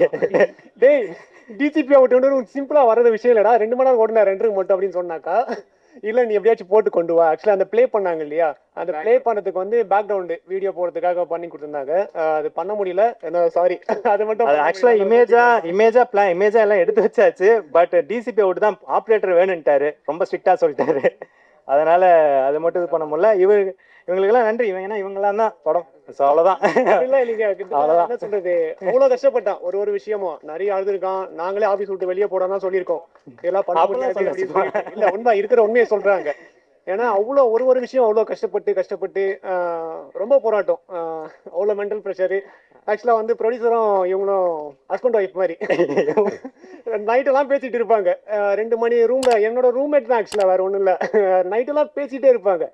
அப்படின்னு தானே பேசுவீங்க ஒன்று என்னன்னு சொல்லிட்டு அப்படின்ட்டு அதான் உட்காந்து அமைதியாக உட்காந்து வருவார், ஒன்றும் ப்ராப்ளம் இல்லை. பிப்ரவரியில் ரிலீஸ் ஆக இருக்க தரைப்படைன்ற திரைப்படத்தினுடைய நடிகர் நம்ம ஜீவா தங்கவேலு சார். ஆல்ரெடி நான் சொன்ன மாதிரி நமக்கு எப்போ பார்த்தாலும் சூப்பர் ஸ்டார் ஞாபகம் வந்துடும். இப்போவும் அப்படிதான். வாங்க சார், உங்களுடைய பேசக்கூடிய நேரம் இது. இந்த படம் ஸ்டார்ட் பண்ணி இந்த படம் ஒர்க் பண்ண ஆரம்பித்த டைம்லேருந்தே இந்த படத்தை பற்றின அப்டேட் எனக்கு சொல்லிட்டே இருப்பார். சார் இந்த படம் இங்கே ஷூட் போகிறோம், இந்த டைம் நாங்கள் ஆரம்பிக்கிறோம், இப்போ தான் ஒரு ஷெடியூல் முடிச்சுட்டு வந்தோம், போஸ்ட் ப்ரொடக்ஷன் போயிட்டுருக்குன்னு எனக்கு லைவ் அப்டேட் அப்பப்போ கொடுத்துட்டே இருப்பாங்க பாலு சார். ஸோ அவர் மூலிமா தான் இந்த டீம் பற்றி எனக்கு தெரியும், ஹீரோ பற்றி எனக்கு தெரியும். படத்தில் ரொம்ப ஸ்மார்ட்டான ஒரு ஹீரோ சார். அவர் ஹிந்தி ஆக்டர் மாதிரியே இருக்கார், புதுசாக பெருசாக வருவார், இந்த படத்தில் ரொம்ப நல்லா பண்ணிகிட்ருக்காரு அப்படின்னு சொல்லிகிட்டே இருப்பார். அவர் அடுத்து ஒரு படம் டைரக்ட் பண்ணும்போது கூட அவரையும் வச்சு ஒரு கதை ஒன்று பண்ணி வச்சு அவங்க வந்து சொல்லிட்டு இருந்தாங்க. நீங்கள் வந்திருக்கும் அத்தனை பத்திரிகை சகோதர சகோதரிகளும் இந்த நேரத்தில் பார்க்குறது ரொம்ப சந்தோஷமாக இருக்குது. ஒரு மிக்ஜாம் வெள்ளத்துக்கு அப்புறம், ஒரு பெரிய பேரிடருக்கு அப்புறம் ஒரு இயல்பு வாழ்க்கைக்கு சென்னை கொஞ்சம் கொஞ்சமாக திரும்பியிருக்கு. இன்னும் திரும்பாத பகுதியில் இருக்கிறவங்களும் விரைவாக திரும்பணும்னு கடவுளை வேண்டிப்போம் இந்த நேரத்தில். அண்டு இந்த தலைப்பு பாய், எனக்கும் வந்து இஸ்லாமிய சகோதரர்களுக்கும் ஒரு நீண்ட நெடிய காலமான ஒரு இது இருந்துகிட்டே இருக்கும். அது எப்படின்னு சொன்னால், மேடைக்கு பேசுகிறதுக்காக இல்லை, நான் வந்து ஜாதி மதம் இதுக்கெல்லாம் கடந்து மனிதனாக பார்க்கணுன்ற ஒரு உயிர் இன்னொரு உயிரை மட்டும் பார்க்குற அந்த ஒரு இதிலே பழக்கத்திலே வளர்ந்தவன். ஸோ அதனால் எனக்கு வந்து எல்லாருமே ஒன்று தான், எல்லாருமே சமந்தான். எப்பயும் நம்ம அன்பை மட்டும்தான் பகிர்ந்து நம்மளால் முடிஞ்ச நல்லது செய்யணும், நல்லது செய்ய முடியலன்னாலும் யாருக்கும் கெடுதல் செய்யக்கூடாதுன்ற ஒரு பாலிசியோடு இருக்கக்கூடியவன். நான் வந்து காரைக்குடியில் பிறந்தவன். ஸோ காரைக்குடியில் எங்கள் ஏரியா பேர் வந்து இந்த காட்டுத்தலைவாசல், அந்த பள்ளிவாசல் சுவத்தில் தான் எங்களோட கடை வீடு பக்கத்தில், அது மாதிரி. ஸோ ஒவ்வொரு நாளும் தொழுகைக்கு போயிட்டு வரக்கூடிய அந்த இஸ்லாமிய சகோதரர்கள் நான் குழந்தையா இருக்கும்போது என்னை தூக்கி கொஞ்சி அவங்க வந்து என்னை ப்ளஸ் பண்ணிட்டு தான் போவாங்க. தினந்தோறும் அங்கே ஒரு 100 பாய்கள் வந்தால் கூட என்னை வந்து தூக்கி கொஞ்சி அவ்வளோ பிரியமாக வச்சுருப்பாங்க. அதோடைய கனெக்டிவிட்டியோ என்னமோ தெரில, இன்றைக்கும் எனக்கு நிறைய இஸ்லாமிய சகோதரர் இருக்காங்க. இன்றைக்கும் பார்த்திங்கன்னா தென்னிந்திய தர்கா அசோசியேஷன், முஸ்லீம்ஸ் அசோசியேஷன்ஸ், அந்த மாஸ்க் அசோசியேஷன்ஸோட பிரசிடென்ட்ஸ் எல்லாருமே எனக்கு ரொம்ப நெருங்கிய நண்பர்கள். ஒரு நாகூர் தர்காவாக இருக்கட்டும், பிரான்மலை தர்காவாக இருக்கட்டும், நிறைய தர்காவிலேருந்து என்னை தேடி என் வீட்டுக்கு வந்து என்னை வந்து என் கூட அந்தளவுக்கு ஒரு நட்போடு இருப்பாங்க. இப்போது நான் இஃப்தார், நோன்பு எல்லா நிகழ்ச்சியிலையும் நான் வந்து கலந்துக்குவேன். ஒவ்வொரு வாட்டியும் இந்த டைட்டில் சொன்னோன்னே நான் வந்து அவர்கிட்ட டைரக்டர்கிட்ட கேட்டேன், சார் டைட்டில் வந்து நீங்கள் பாயின்னு வச்சுருக்கீங்க, ட்ரெய்லர் வேறு அவர் என்கிட்ட காமிச்சார். ஸோ காமிக்கும்போது ஏதாவது ஒரு கான்ட்ரவர்சி ஆயிடுச்சுன்னா நம்ம பதில் சொல்ல முடியாது சார், படம் வந்து எதுவும் கான்ட்ரவர்சி இல்லாத கரெக்டாக இருக்கா அப்படின்னாரு. அதுக்கப்புறம் போஸ்டர் டிசைன் காமிச்சார். டிசைன் காமிச்சோன்னே ஹீரோ வந்து அந்த குல்லா, விபூதி பட்டை, கையில் சிலுவை. இது வந்து அப்போ நான் கேட்டேன், நீங்கள் என்ன தலைவர் ஃபேனா? இது ஜக்குபாயோடைய இன்ஸ்பிரேஷன் மாதிரி இருக்கு. ஏன்னா ஜக்குபாய் படத்தில் அந்த போஸ்டர் லுக்கு வந்து அப்படி தான் இருக்கும் அப்படின்னா. ஆமாம் சார், நான் தலைவர் ஃபேன் தான் சார் அப்படின்னாரு. ஸோ இது ஒரு மத நல்லிணக்க படம் தான் சார், அதில் எந்த டவுட்டும் வேணாம், இதில் எந்த கான்ட்ரவர்சியும் டெஃபினட்டாக இருக்காது, எந்த சமூகத்தையும் நம்ம வந்து தவறாக சொல்லலை, மனிதநேயத்தை தான் நம்ம சொல்கிறோம் அப்படின்னு சொல்லி அவர் அஷூரன்ஸ் கொடுத்ததுக்கப்புறம் தான் நான் வரத்துக்கே ஒத்துக்கிட்டேன். ஏன்னா நம்ம வந்து நண்பர்கள் அப்படின்னு சொல்லிட்டு நம்ம ஃபங்க்ஷன் வந்து பேசிட்டு அது சேனலில் வரும்போது வேறு வேறு தலைப்பில் வருது, தேவையில்லாத கான்ட்ரவர்சியில் நம்மளும் மாட்டிக்கிறோம். ஏன்னா நிறைய பேர் வந்து முழு வீடியோவை பார்க்கறது இல்லை, அது ஸ்க்ரீன்ஷாட்டில் வரும்போதும் அது ஹெட்டிங்கை பார்த்துட்டு கமெண்ட்டை போட்டுக்கிட்டு ஏதோ ஒரு விஷயம் அப்படியே ஸ்ப்ரெட் ஆகிட்டே இருக்குது, சோஷியல் மீடியாவுடைய அந்த ஒரு இம்பேக்ட். ஸோ அதனால் எதுவாக இருந்தாலும் நம்மளும் அதை கொஞ்சம் தீர விசாரித்து கேட்டுட்டு அதில் உள்ளே வர்றது அப்படின்றது இருக்கேன். ஏன்னா இந்த டெக்னாலஜியோடைய வளர்ச்சியில் சார் சொல்லும்போது, ராஜன் சார் அவங்க கே ராஜன் சார் அவங்க சொல்லும்போது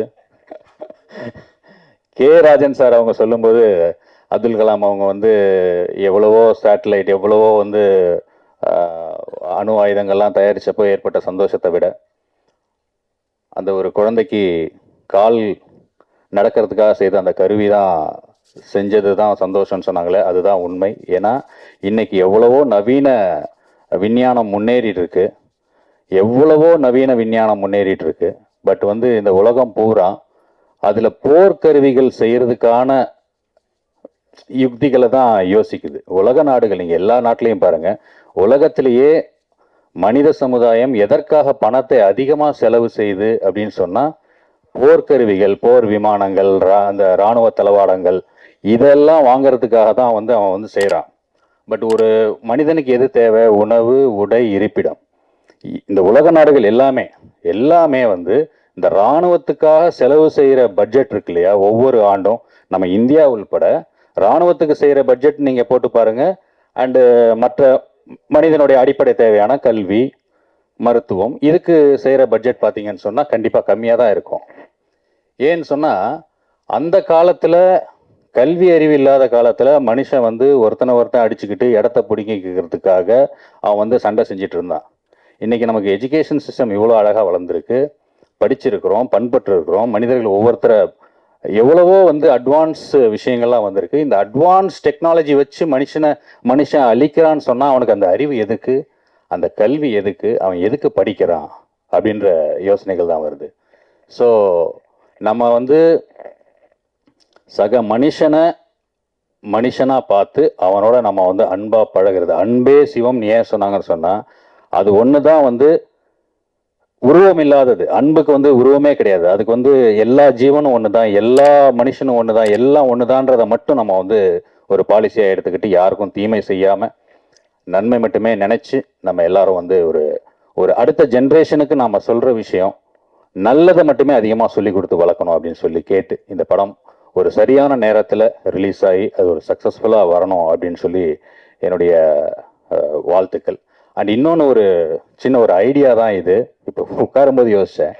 ஏன் சொன்னால் இப்போது நம்ம வந்து சம்மரில் தான் ஹாலிடேஸ் விடுறோம். அது வந்து வெள்ளைக்காரன் இருந்த பீரியடில் அவனுக்கு வெயில் ஒத்துக்காது, குளிர் கண்ட்ரியில் வாழ்ந்தான், இங்கே வந்தான் சம்மர் ஹாலிடேஸ்னு வச்சான்.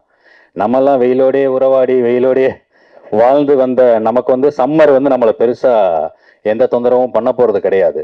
அதனால இந்த சம்மர் ஹாலிடேஸை அரசாங்கங்கள்லாம் சேர்ந்து அந்த மழை காலத்தில் லீவ் விட்டுட்டாங்கன்னு சொன்னால் அவங்கவுங்க சொந்த ஊருக்கு போயிடுவாங்க, வெள்ள பாதிப்பில் பெருசாக மாட்ட மாட்டாங்க. ஸோ நவம்பர் டிசம்பரில் நம்ம ஸ்கூல் வைக்கிறது, அப்புறம் அதுக்கு லீவ் வர்றது, பசங்களையும் டென்ஷனாக வச்சுக்கிறது, அவங்க நியூஸில் இந்த வானிலை அறிக்கை எப்போ வரும்னு பசங்க எஜுகேஷன் அது பெருசாக பாதிக்குது. ஸோ நவம்பர் டிசம்பர் மழை வருதுன்றது கம்பல்சரி தெரிஞ்சு போச்சு. வெள்ளம் வருதுன்றது இனிமேல் வந்து தடுக்கவே முடியாது. நீங்கள் 4000 கோடி இல்லை 40,000 கோடி செலவு பண்ணாலும் அந்த தண்ணியெல்லாம் வெளியே போகாது. ஏன்னா எல்லாம் ஏரிக்குள்ளே கட்டியிருக்கிறோம். அது வந்து வெளியிலே போகாது. நம்மாழ்வார் ஐயா வந்து எப்பயோ சொல்லியிருக்காங்க, இது மாதிரி வந்து இனிமே வந்து காலநிலை மாற்றம் அதிகமாயிடுச்சு, பருவமழை வந்து இனிமே தப்பி போயிடுச்சு, வரப்போகிறது எல்லாமே புயல் மழை தான். புயல் மழை வந்து இவ்வளோதான் பெய்யும், இத்தனை சென்டிமீட்டர் தான் பெய்யும்னு கணக்கே கிடையாது, எவ்வளோ வேணா பெய்யும், அது பெரிய டிசாஸ்டர் தான் போய் முடியும் அப்படின்னு சொல்லி. ஸோ அந்த லீவ் விஷயத்தை வந்து நவம்பர் டிசம்பருக்கு ஷிஃப்ட் பண்ணிட்டோம்னு சொன்னால் எல்லாருமே சென்னைக்கு வாழ வந்தவங்க தான். இப்போ நான் கூட லீவுன்னு சொன்னால் ஒரு 2 மாதம் ஊருக்கு போயிட போகிறேன், வெள்ளம் பாட்டுக்கு வந்துட்டு போயிட போகுது. போனதுக்கப்புறம் திருப்பி ஜனவரியில் வந்து நம்ம ஃப்ரெஷ்ஷாக நம்ம வேலைகளை ஆரம்பிச்சுக்கலாம்.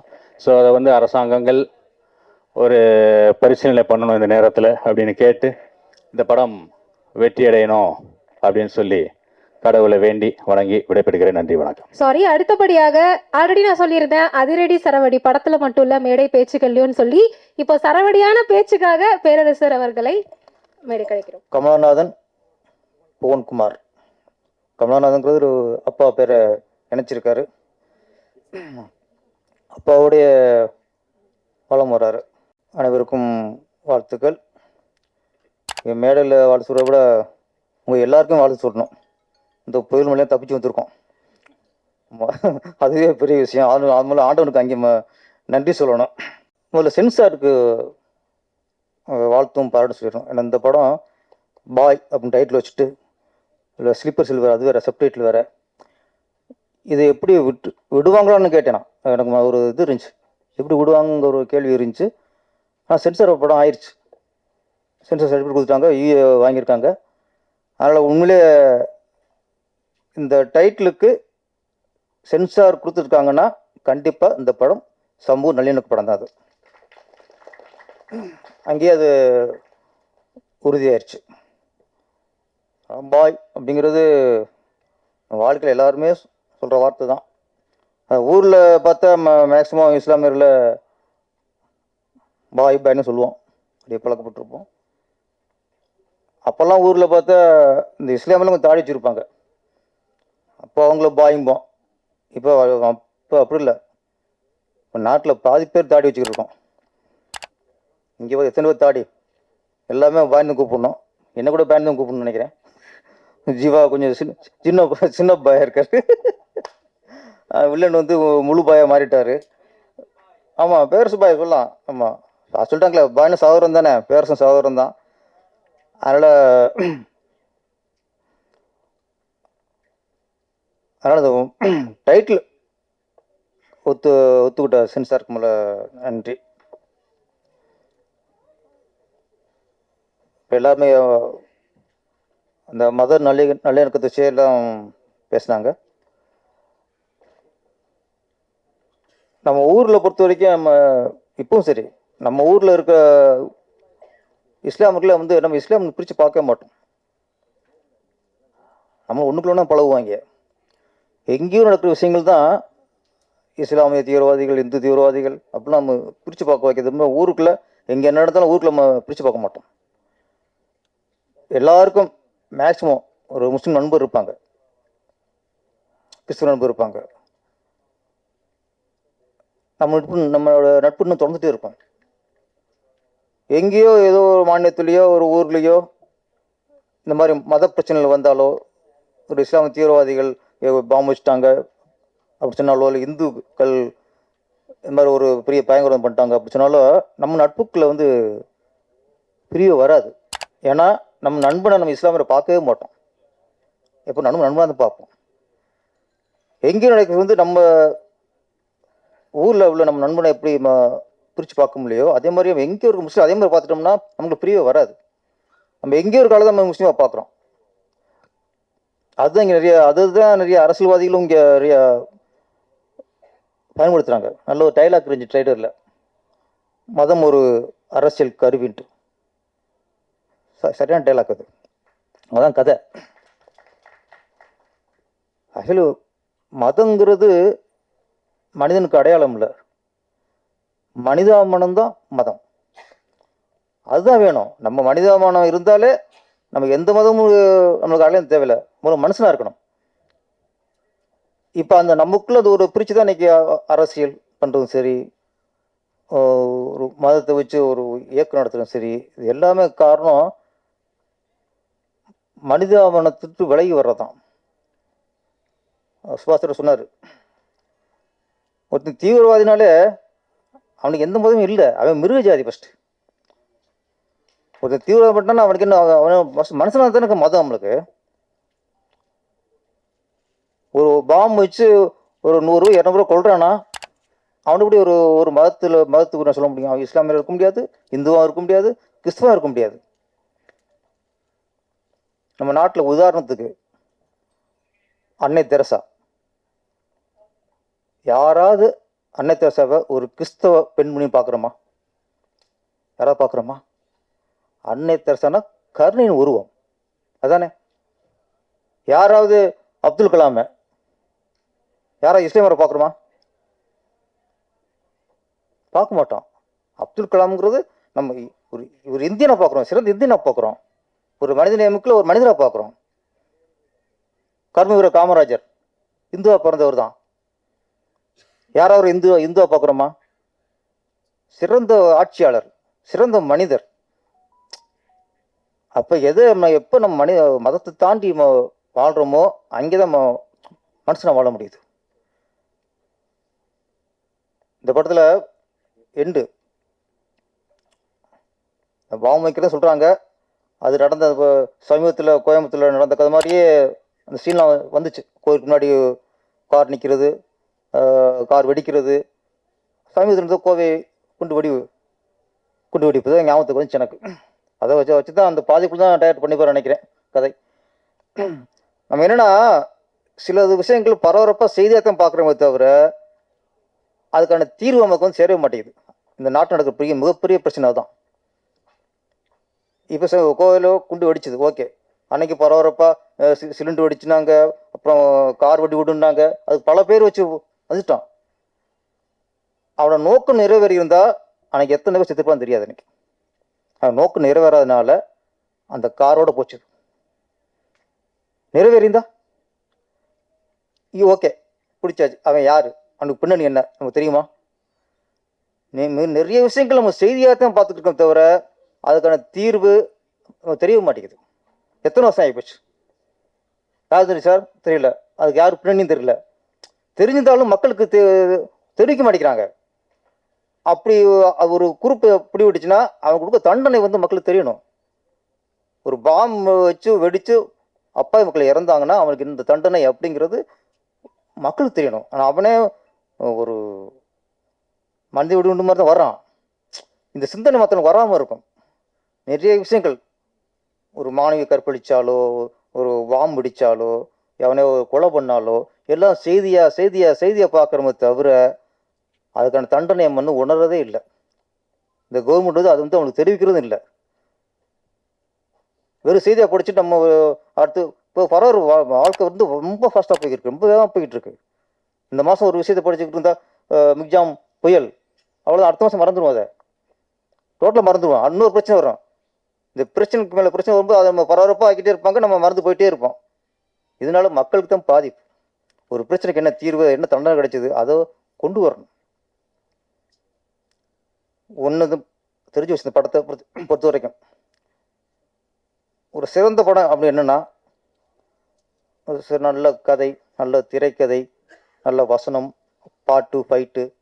அதனால எந்த படம் ஒரு சமூக பிரச்சனையை தாங்கி ஒரு சமூகத்துக்கு நல்ல விஷயத்தை சொல்லுதோ, அது கதை எப்படி இருந்தாலும் சரி, திரைக்கதை எப்படி இருந்தாலும் சரி, அது சிறந்த படம் தான். ஒரு காதல் படம் பண்ணுறோம், காமெடி படம் பண்ணுறோம், ஆக்ஷன் படம், கமர்ஷியல் பண்ணுறோம், த்ரில்லர் பண்ணுறோம், பேய் படம் பண்ணுறோம். அதெல்லாம் படங்கள் வரலாம், வெற்றி அடையலாம், வசூல் பண்ணலாம். சிறந்த படங்கிறது மக்களுக்கு நல்ல விஷயத்தை சொல்கிற படம் சிறந்த படம். அப்படி பார்க்கும்பொழுது பாய் மிகச்சிறந்த படம். ஏன்னா இப்போ காலகட்டத்துக்கு தேவையான படம். இந்த படத்தை மக்களுக்கு கொண்டு சேர்க்கறது மீடியாக்களோட ஒரு பொறுப்பு. நம்ம சும்மா வசூலே குறிக்கோள் இல்லாமல் இந்த படத்தில் கொண்டு சேர்க்கணும். இந்த படத்தில் மக்கள் வெற்றி அடையணும். அப்போ இந்த படைப்பாளிகளுக்கு வெற்றி. ஒரு பொறுப்பான இயக்குனருக்கு கிடைச்ச வெற்றி என்னன்னா, படம் பெரிய ஹிட் ஆகி காசு சம்பாதிக்கிறதுல அது மக்கள்கிட்ட போய் மக்களை ஏற்றுக்கணும், மக்களை கொண்டாடணும். மக்கள் கொண்டாடினா தான் பொறுப்பான படத்துக்கும் பொறுப்பான இயக்குனருக்கும் வெற்றி. இந்த படம் மக்கள் கொண்டாடணும். இன்னொன்று, இந்த சின்ன படங்கள் இப்போல்லாம் கஷ்டம் சொல்லிட்டு இருந்தாங்க. இப்போ அப்படிலாம் இல்லைங்க, நல்லா தெளிவாக இப்போலாம் வந்து சூறாரி போட்டு மக்கள் எல்லாம் கொண்டாடுறாங்க. சித்தா சின்ன படம்னாங்க, அது நல்ல ஒரு மக்கள் இன்னைக்கு கொண்டாடிக்கிருக்காங்க. கிடா நிறைய சின்ன படங்கள்லாம் தியேட்டரில் வசதிக்குள்ளேயோ ஓடிடியில் வந்து மக்கள் அதை கொஞ்சம் கொண்டாடுறாங்க. அதனால் தெம்பாக இருப்போம். நல்ல படங்களை மக்கள் கொண்டாட ஆரம்பிச்சிட்டாங்க. இந்த படமும் மக்கள் கொண்டாடுவாங்க. நன்றி, வணக்கம். இருந்தாலும் பொட்டு வெடியா இருந்தாலும் வெடிதான் அப்படின்றதுனால எங்களுக்கு வெடி என்னைக்கும் பிடிக்கும். Always we like you sir. And அடுத்தபடியாக பாய் திரைப்படத்தின் ஹீரோ ஆதவா ஈஸ்வரா அவர்களை பேச வைக்கிறோம். மேடையில் நிறைய பேர் எல்லா விஷயம் பேசினாங்க, அதுக்கும் ரொம்ப நன்றி. ஸோ இந்த படத்தில் ஒர்க் பண்ண எல்லா டெக்னீஷியன்ஸ், ஆர்டிஸ்ட், அவங்க எல்லாருமே அவங்கவுங்க எங்களோட எஃபர்ட் 100% நாங்கள் கொடுத்துருக்கோம். ஸோ இந்த படத்தை நீங்கள் சப்போர்ட் பண்ணணும், ஆதரிக்கணும். இது சின்ன படம் பெரிய படம் இல்லை, படம் அவ்வளோதான். இது ரெண்டுமே டிஃப்ரென்ஷியேட் பண்ண வேண்டாம்னு என்னோட ஆசை ஆக்சுவலி. ஸோ எல்லாருமே உழைக்கிறோம். அவங்க பெரிய ஸ்கேலில் படம் பண்ணுறாங்க, நாங்கள் கம்மி ஸ்கேலில் படம் பண்ணுறோம். பட் எஃபர்ட் ஒன்று தான் இங்கே. ஸோ இந்த படத்தில் டிரெக்டர் புவன், ஸோ அவர் வந்து என் கூட ஆல்மோஸ்ட் ஒரு 2.5 years ட்ராவல் பண்ணியிருக்காரு. அவர் வந்து ஒரு ஃபிசிக்கலி சேலஞ்சு கிடையாது, அவர் ஒரு நார்மலான பர்சனாக தான் பிறந்தார். நடுவில் இந்த மாதிரி ஆயிட்டார். பட் அந்த ஃபிசிக்கலி அந்த விஷயத்தை அவர் வந்து தன் மைண்டுக்கு ஏற்றிக்காமல் அவர் இது நாள் வரைக்கும் தனக்கு ஒரு ப்ராப்ளம் இருக்குது அப்படின்னு வந்து எந்த இடத்துலையுமே அவர் வந்து அதை காமிச்சிக்கல. ஏன்னா அதுக்கே ஒரு பெரிய பாராட்டு வேணும் ஆக்சுவலி. ஏன்னா நம்ம எப்படி வேணாலும் உழைக்கலாம் ஆக்சுவலி, நம்ம எவ்வளோ ஹார்ட் ஒர்க் வேணாலும் பண்ணலாம். பட் அவர் கிட்டத்தட்ட பிரெயினில் ஒரு 12 பிரெயின் சர்ஜரி பண்ணியிருக்காங்க ஆக்சுவலி அவர் பிரெயினில். ஸோ அதெல்லாம் வந்து எனக்கு தெரிஞ்சு நார்மலாக அது சர்வே பண்ண முடியுமானா ரொம்ப கஷ்டம் ஆக்சுவலி. ஸோ அதையும் தாண்டி இப்போ இந்த ஸ்டேஜில் உட்காந்து என்னால் முடியும், என்னால் இப்போ சினிமா எடுக்க முடியும், வீட்டில் அவங்க அப்பா கூட சண்டை, அவங்க அம்மா கூட சண்டை, அவங்க வீட்டில் உள்ள அதெல்லாம் மீறி இப்போ வந்து படம் பண்ணி இந்த ஸ்டேஜில் வந்து நாங்கள் உட்காந்துட்டு இருக்கோன்னா அவரோட தன்னம்பிக்கைனால தான் இங்கே இருக்கிறார் அவர். இப்போ அவங்க அப்பாவும் சேர்ந்து சப்போர்ட் பண்ணுறாரு அவருக்கு. So thank you. ஸோ என் கூட இவ்வளோ வருஷம் அவர் ட்ராவல் பண்ணியிருக்கார், ஆல்மோஸ்ட் 2.5 years நல்ல ஒரு ட்ராவல். ஸோ அடுத்தடுத்தும் நாங்கள் ஒர்க் பண்ண போகிறோம். அதுக்கப்புறம் ஸ்ரீனியா ப்ரொடியூசர், ஸோ அவங்க என்னை நம்பி ட்ராவல் பண்ணதுக்கு அவங்களுக்கு ஒரு மிகப்பெரிய ஒரு நன்றி. அவங்க அப்பா அம்மா, அங்கிள் ஆன்ட்டிக்கு ரொம்ப நன்றி, எங்கள் அப்பா அம்மாவுக்கு ரொம்ப நன்றி. ஏன்னா என்னோட ஜேர்னி வந்து ஈஸி கிடையாது, உண்மையாலுமே சொல்கிறேன். என்னோட ஜேர்னி வந்து ரொம்ப கஷ்டமான ஜேர்னி தான் இது வரைக்கும். நான் சினிமாவுக்கு வந்து ஆல்மோஸ்ட் 9 years ஆச்சுங்க. 9 years-ஆ ஃபஸ்ட்டு ஒரு படம் பண்ணேன். அந்த படத்தில் நான் 2 crores போட்டேன். அந்த படம் வெளியே வரல, இது வரைக்கும் வரல. ஸோ இழந்தேன், படமும் ரிலீஸ் ஆகலை. நிறையா போராட்டங்கள் அந்த படத்தில் சந்தித்தேன். ஸோ படமும் ரிலீஸ் ஆகலை. நெக்ஸ்ட் எனக்கு ஒரு வாய்ப்பு வந்தது, ஒரு படம் பண்ணேன். அந்த படம் நினச்ச மாதிரி போகல, ஓடல. படம் ரிலீஸ் ஆச்சு, ஓடல. பட் வாய்ப்பு வந்து பயன்படுத்திக்கிட்டேன். அதுக்கப்புறம் இங்கே சினிமா பார்த்தீங்கன்னா ஜெயிக்கிற குதிரை முன்னாடி தான் ஓடிட்டு இருப்பாங்க. ஸோ இங்கே டேலண்ட்டுக்கோ இல்லை அழகுக்கோ மற்ற இதுக்கோ வாய்ப்பு கிடையாது. இங்கே ஜெயிச்சா நீங்கள் இருக்கலாம். இங்கே சினிமா மட்டும் இல்லை, எல்லா துறையிலையும் அதுதான். பட் சினிமாவில் இன்னுமே அது ஜாஸ்தி தான், இது வியாபாரமாக பார்க்குறாங்க. பட் அதை பார்க்காம ஒரு நார்மலாக பார்த்தா நிறையா டேலண்ட்ஸ் வரலாம் இண்டஸ்ட்ரிக்கு, நிறையா டைரக்டர்ஸ் வரலாம், நிறையா ஹீரோ வரலாம், நிறையா கேரக்டர் ஆர்டிஸ்ட் வரலாம், நிறையா பேருக்கு இங்கே வாய்ப்பு கொடுக்கலாம். ஒரு வியாபாரமாக பார்க்கலன்னா இங்கே நிறைய பேர் வரலாம். தமிழ் சினிமா அடுத்த லெவலுக்கு போகலாம். எனக்கு தெரிஞ்சு இங்கே நிறைய டேலண்ட்ஸ் இருக்காங்க, பட் வாய்ப்புகள் தான் கிடைக்க மாட்டேது. என்ன மாதிரி நிறையா ஹீரோஸ் வளரலாம், நிறையா டைரக்டர்ஸ் வரலாம், ஏன்னா உங்களுக்கு ப்ரொடியூசர் கிடைக்க மாட்டேது. ரியல் ஃபேக்ட் அதுதான் ஆக்சுவலி இப்போ இருக்கிற நிலைமையில். ஒரு படம் கூட நம்ம எடுத்துடலாம், அந்த படத்தை எடுத்துகிட்டு போய் மக்கள் வந்து பார்ப்பாங்களா, தியேட்டருக்குள்ளே வருவாங்களா, நிறையா போராட்டங்கள் ஆக்சுவலி. உண்மையாக தான் சொல்கிறேன். இப்போ நான் இந்த படம் முடிச்சு ஆல்மோஸ்ட் ஒரு 6 months ஆச்சு சென்சார் ஆகி. பட் நான் ஒரு தடவையும் வந்து ரிலீஸுக்கு போகும்போது ஒரு ப்ராப்ளம் வரும் ஆக்சுவலி. ஒன்றா ஐபிஎல் வரும், இல்லை வேர்ல்ட் கப் வரும். இதை மீறி வந்து ஆடியன்ஸ் ஐபிஎல்லையும் வேர்ல்ட் கப்பையும் விட்டுட்டு சினிமாவுக்கு வந்து பார்ப்பாங்களான்னா கண்டிப்பாக கிடையாது. ஸோ ஃபஸ்ட்டு ப்ரிஃபரன்ஸ் அதுக்கு தான் கொடுக்குறாங்க. ஆர் பெரிய கேஸ்டிங் பெரிய ஸ்கேல் பண்ணுற படத்துக்கு உள்ளே போகிறாங்க, எங்களை மாதிரி படத்துக்கு உண்மையாலுமே வரதில்லை. ஸோ இதெல்லாம் மாறி பண்ணனா இந்த மாதிரி படங்கள் ஆக்சுவலி எங்களை இந்த இந்த இந்த இந்த பட்ஜெட்டில் பண்ணுற படங்கள் வந்து ஆப்வியஸ்லி நல்லா பண்ணலாம். நல்ல என்ன சொல்கிறது, பிஸ்னஸ் ரீதியாக இன்னும் கொஞ்சம் நல்லா ஆகும் ஆக்சுவலி. இப்போ எங்களுக்கு பிஸ்னஸ்ன்னு பார்த்தீங்கன்னா OTT, Hindi, FMS, other regional language இதில் தான் இப்போ பணம் ஆக்சுவலி. தியேட்டர் கலெக்ஷன் 0 தான், உண்மையாலுமே எனக்கு தெரிஞ்சு 0 தான். பட் இதில் பணம் வந்தால் மட்டும்தான் படத்தில் வந்து பணம் ரிகவர் பண்ண முடியும். பட் இது எவ்வளோ வருதுன்னு நம்மளுக்கு தெரியாது. இப்போ 1.5 கோடி பணம் போட்டு பண்ணுறோன்னா இதை ரிகவர் பண்ண முடியுமான்னு கேட்டால் எனக்கு உண்மையாலுமே தெரியாது. அது என்ன நடக்கும்னு தெரியாது. பட் இதெல்லாம் மீறி நாங்கள் வந்து இங்கே நின்றுட்டு உங்ககிட்ட பேசிகிட்டு இருக்கோன்னா எங்களோட உழைப்பை நம்பி, எங்களோட திறமையை நம்பி அடுத்து நம்ம எதாவது பண்ண முடியும், எங்களால் ஜெயிக்க முடியும்னு சொல்லி தான் நாங்கள் பண்ணிகிட்ருக்கோம். ஸோ உங்களோட சப்போர்ட் கண்டிப்பாக இந்த படத்தை கொண்டு போய் நல்ல விதமாக சேருங்க. என் படத்துக்காக மட்டும் சொல்லலை, இது மாதிரி நிறையா படங்கள் வரும், நிறையா டேலண்ட்ஸ் வருவாங்க, நிறையா இருக்காங்க ஆக்சுவலி, நிறையா பேர் வாய்ப்பு இல்லாமல் இருக்காங்க. ஸோ அவங்களுக்குலாம் வந்து வாய்ப்பு கிடைக்கும். நிறையா ப்ரொடியூசர்ஸ் வரணும். சினிமா நல்லா இருக்கணும்னா நிறையா ப்ரொடியூசர்ஸ் உள்ளே வரணும். ஏன்னா எனக்கு தெரிஞ்சு இப்போ நிறையா பேர் படம் எடுக்கிறது இல்லை. ஸோ எடுத்தாலும் லைக் ப்ராப்பர் கைடன்ஸ் இல்லாமல் எடுக்கிறாங்க. ஸோ என்னன்னு லைக் இதெல்லாம் வந்து கேட்டுட்டு சினிமா தெரிஞ்சு ஒரு தொழில் கற்றுக்கிட்டு படம் எடுத்தாங்கன்னா கண்டிப்பாக இந்த துறையில் சம்பாதிக்கலைன்னா வேறு எதுலேயுமே நம்ம சம்பாதிக்க முடியாது. ஏன்னா இது அற்புதமான தொழில் ஆக்சுவலி. ஏன்னா மனசார சொல்கிறேன், நான் பணம் இழந்தாலும் திருப்பி நான் இதுக்குள்ளே தான் ஓடிட்டுருக்கேன். எனக்கு இதை தவிர வேறு எதுவும் தெரியாது ஆக்சுவலி. உண்மையாலுமே எனக்கு இப்போ ஆல்மோஸ்ட் ஒரு 9-10 இயர்ஸ் ஆச்சு. எனக்கு தொழில் இப்போ சினிமா ஆயிடுச்சு. இதை தவிர நம்ம என்ன பண்ண போகிறோன்னு பார்த்தா எனக்கு ஐடியாவே இல்லைங்க ஆக்சுவலி. ஸோ இதெல்லாம் மீறி நாங்கள் வந்து நின்று பண்ணிகிட்ருக்கோம். எங்களுக்கு சப்போர்ட் பண்ணுங்கள். அப்புறம் இங்கே ஒரு முக்கியமான விஷயம், இங்கே ஒரு ஆக்ட் பண்ணாங்க.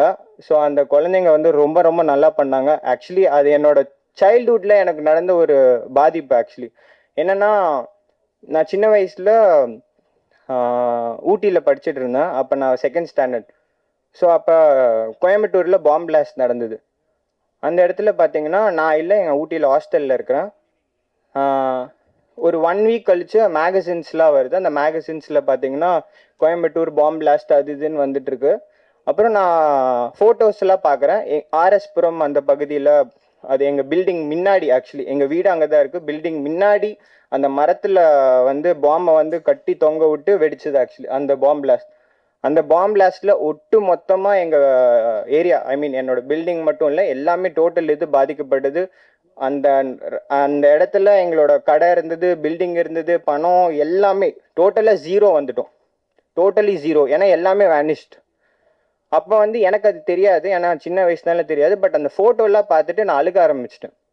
எனக்கு புரியல என்னன்னா, நம்மளுக்கு அப்பா இல்லையா, அம்மா இல்லையா, எனக்கு என்ன நடக்குதுன்னு தெரியல. ஆல்மோஸ்ட் எனக்கு அடிக்கடி ஃபோன் வந்துட்டு இருக்கும் ஹாஸ்டலில் இருக்கிறனால. ஃபோன் வரல ஆல்மோஸ்ட் 2 months எதுவுமே வரல. ஏன்னா ஃபோன் கனெக்ஷன்ஸ் எல்லாம் கட் ஆயிருச்சு, எதுவுமே புரியல.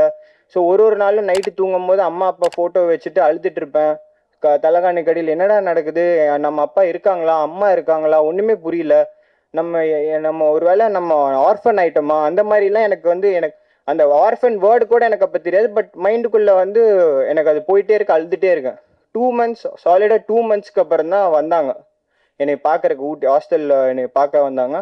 அப்போ பார்த்துட்டு அழுதுட்டேன். அது வரைக்கும் எனக்கு அப்பா இருக்காங்களா அம்மா இருக்காங்களான்னு எனக்கு உண்மையாலுமே தெரியாது. ஸோ அந்த மாதிரி எனக்கு வந்து பாதிக்கப்பட்ட ஒரு சம்பவம் அது. ஸோ இந்த பாம் பிளாஸ்ட் அப்படி எதுக்கு நடக்குதுன்னு தெரியல. பட் அதை விஷயமா தான் இந்த படத்தை நாங்கள் பண்ணியிருக்கோம். பட் இதனால வந்து யாருக்கும் எந்த பிரயோஜனமும் இல்லை. இந்த பாம் வெடிக்கிறனால பார்த்தீங்கன்னா அப்பாவி மக்கள் மட்டும்தான் பாதிக்கப்படுறோம். அது எதுக்காக பண்ணுறாங்க, என்ன ரீசன் எதுவுமே தெரியாது. பட் மதமா, இல்லை இது அரசியலா, இல்லை இது வந்து தன்னோட ஒரு சைக்கோ சுயநலமாக பண்ணுறாங்களா, எதுவுமே புரியல. பட் இதெல்லாம் வந்து தவிர்த்தா லைக் நம்ம வாழ்கிற இந்த எர்த், இந்த வேர்ல்டு வந்து இன்னும் பியூட்டிஃபுல்லாக இருக்கும். ஏன்னா இங்கே எல்லா விஷயமும் இருக்குது. ஒரு மனுஷன் உதவி பண்ணி லைஃப்பில் வந்து வாழ்ந்தால் நம்ம மேல் நோக்கி போகலாம். ஏன்னா இங்கே எதுவுமே நிரந்தரம் கிடையாது ஆக்சுவலி. இதுக்கு முன்னாடி எத்தனையோ பேர் வந்து சாதிச்சவங்க இருக்காங்க. ஒரு விஷயம் நம்ம லைஃப்பில் அதை எடுத்துக்கிட்டால் போதும். இதுக்கு முன்னாடி எத்தனையோ பேர் பல சாதனைகள் சினிமாவில் பண்ணியிருக்காங்க, இல்லை ஸ்போர்ட்ஸில் பண்ணியிருக்காங்க, எல்லா துறையிலையும் பண்ணியிருக்காங்க. பட் நம்ம ஞாபகம் வச்சிருக்குமான்னு பார்த்தா கண்டிப்பாக இல்லை. இப்போ நாளைக்கு எங்களுக்கும் இதே நிலைமை தான். நாங்கள் எவ்வளோ சாதிச்சாலும் எங்களையும் மறக்க தான் போகுது. ஸோ இந்த வெற்றியும் நிரந்தரம் இல்லை, தோல்வியும் நிரந்தரம் இல்லை, லாபமும் நிரந்தரம் இல்லை, நஷ்டமும் நிரந்தரம் இல்லை. ஸோ எல்லாமே சமமாக நினச்சி நம்ம வாழ்ந்தோன்னா லைக் மற்றவங்க ஒருத்தருக்கு ஒருத்தர் உதவி பண்ணி வாழ்ந்தா இந்த லைஃப் நம்ம ஹியூமனிட்டி, ஏன்னா அதுதான் அதுக்காக தான் கடவுள் நம்மளை படைச்சிருக்காங்க. ஹியூமனிட்டி, மனித இணையத்தை வந்து இது பண்ணுனா நம்ம லைஃப் ரொம்ப நல்லா இருக்கும். எல்லாருமே வளரணும்னு நினச்சா போட்டி பொறாமப்படாமல் எல்லாருமே வளரணும்.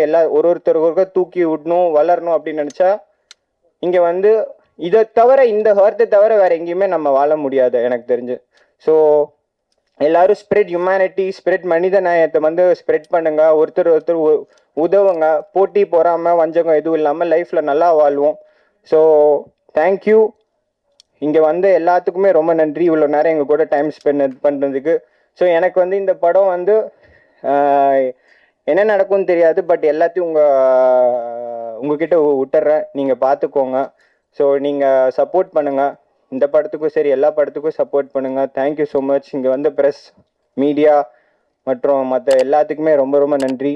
And thank you sir. K Rajan சாருக்கு ரொம்ப நன்றி, ஜாகுவார் சாருக்கு நன்றி, சுபாஷ் சாருக்கு நன்றி, ஜீவா சாருக்கு.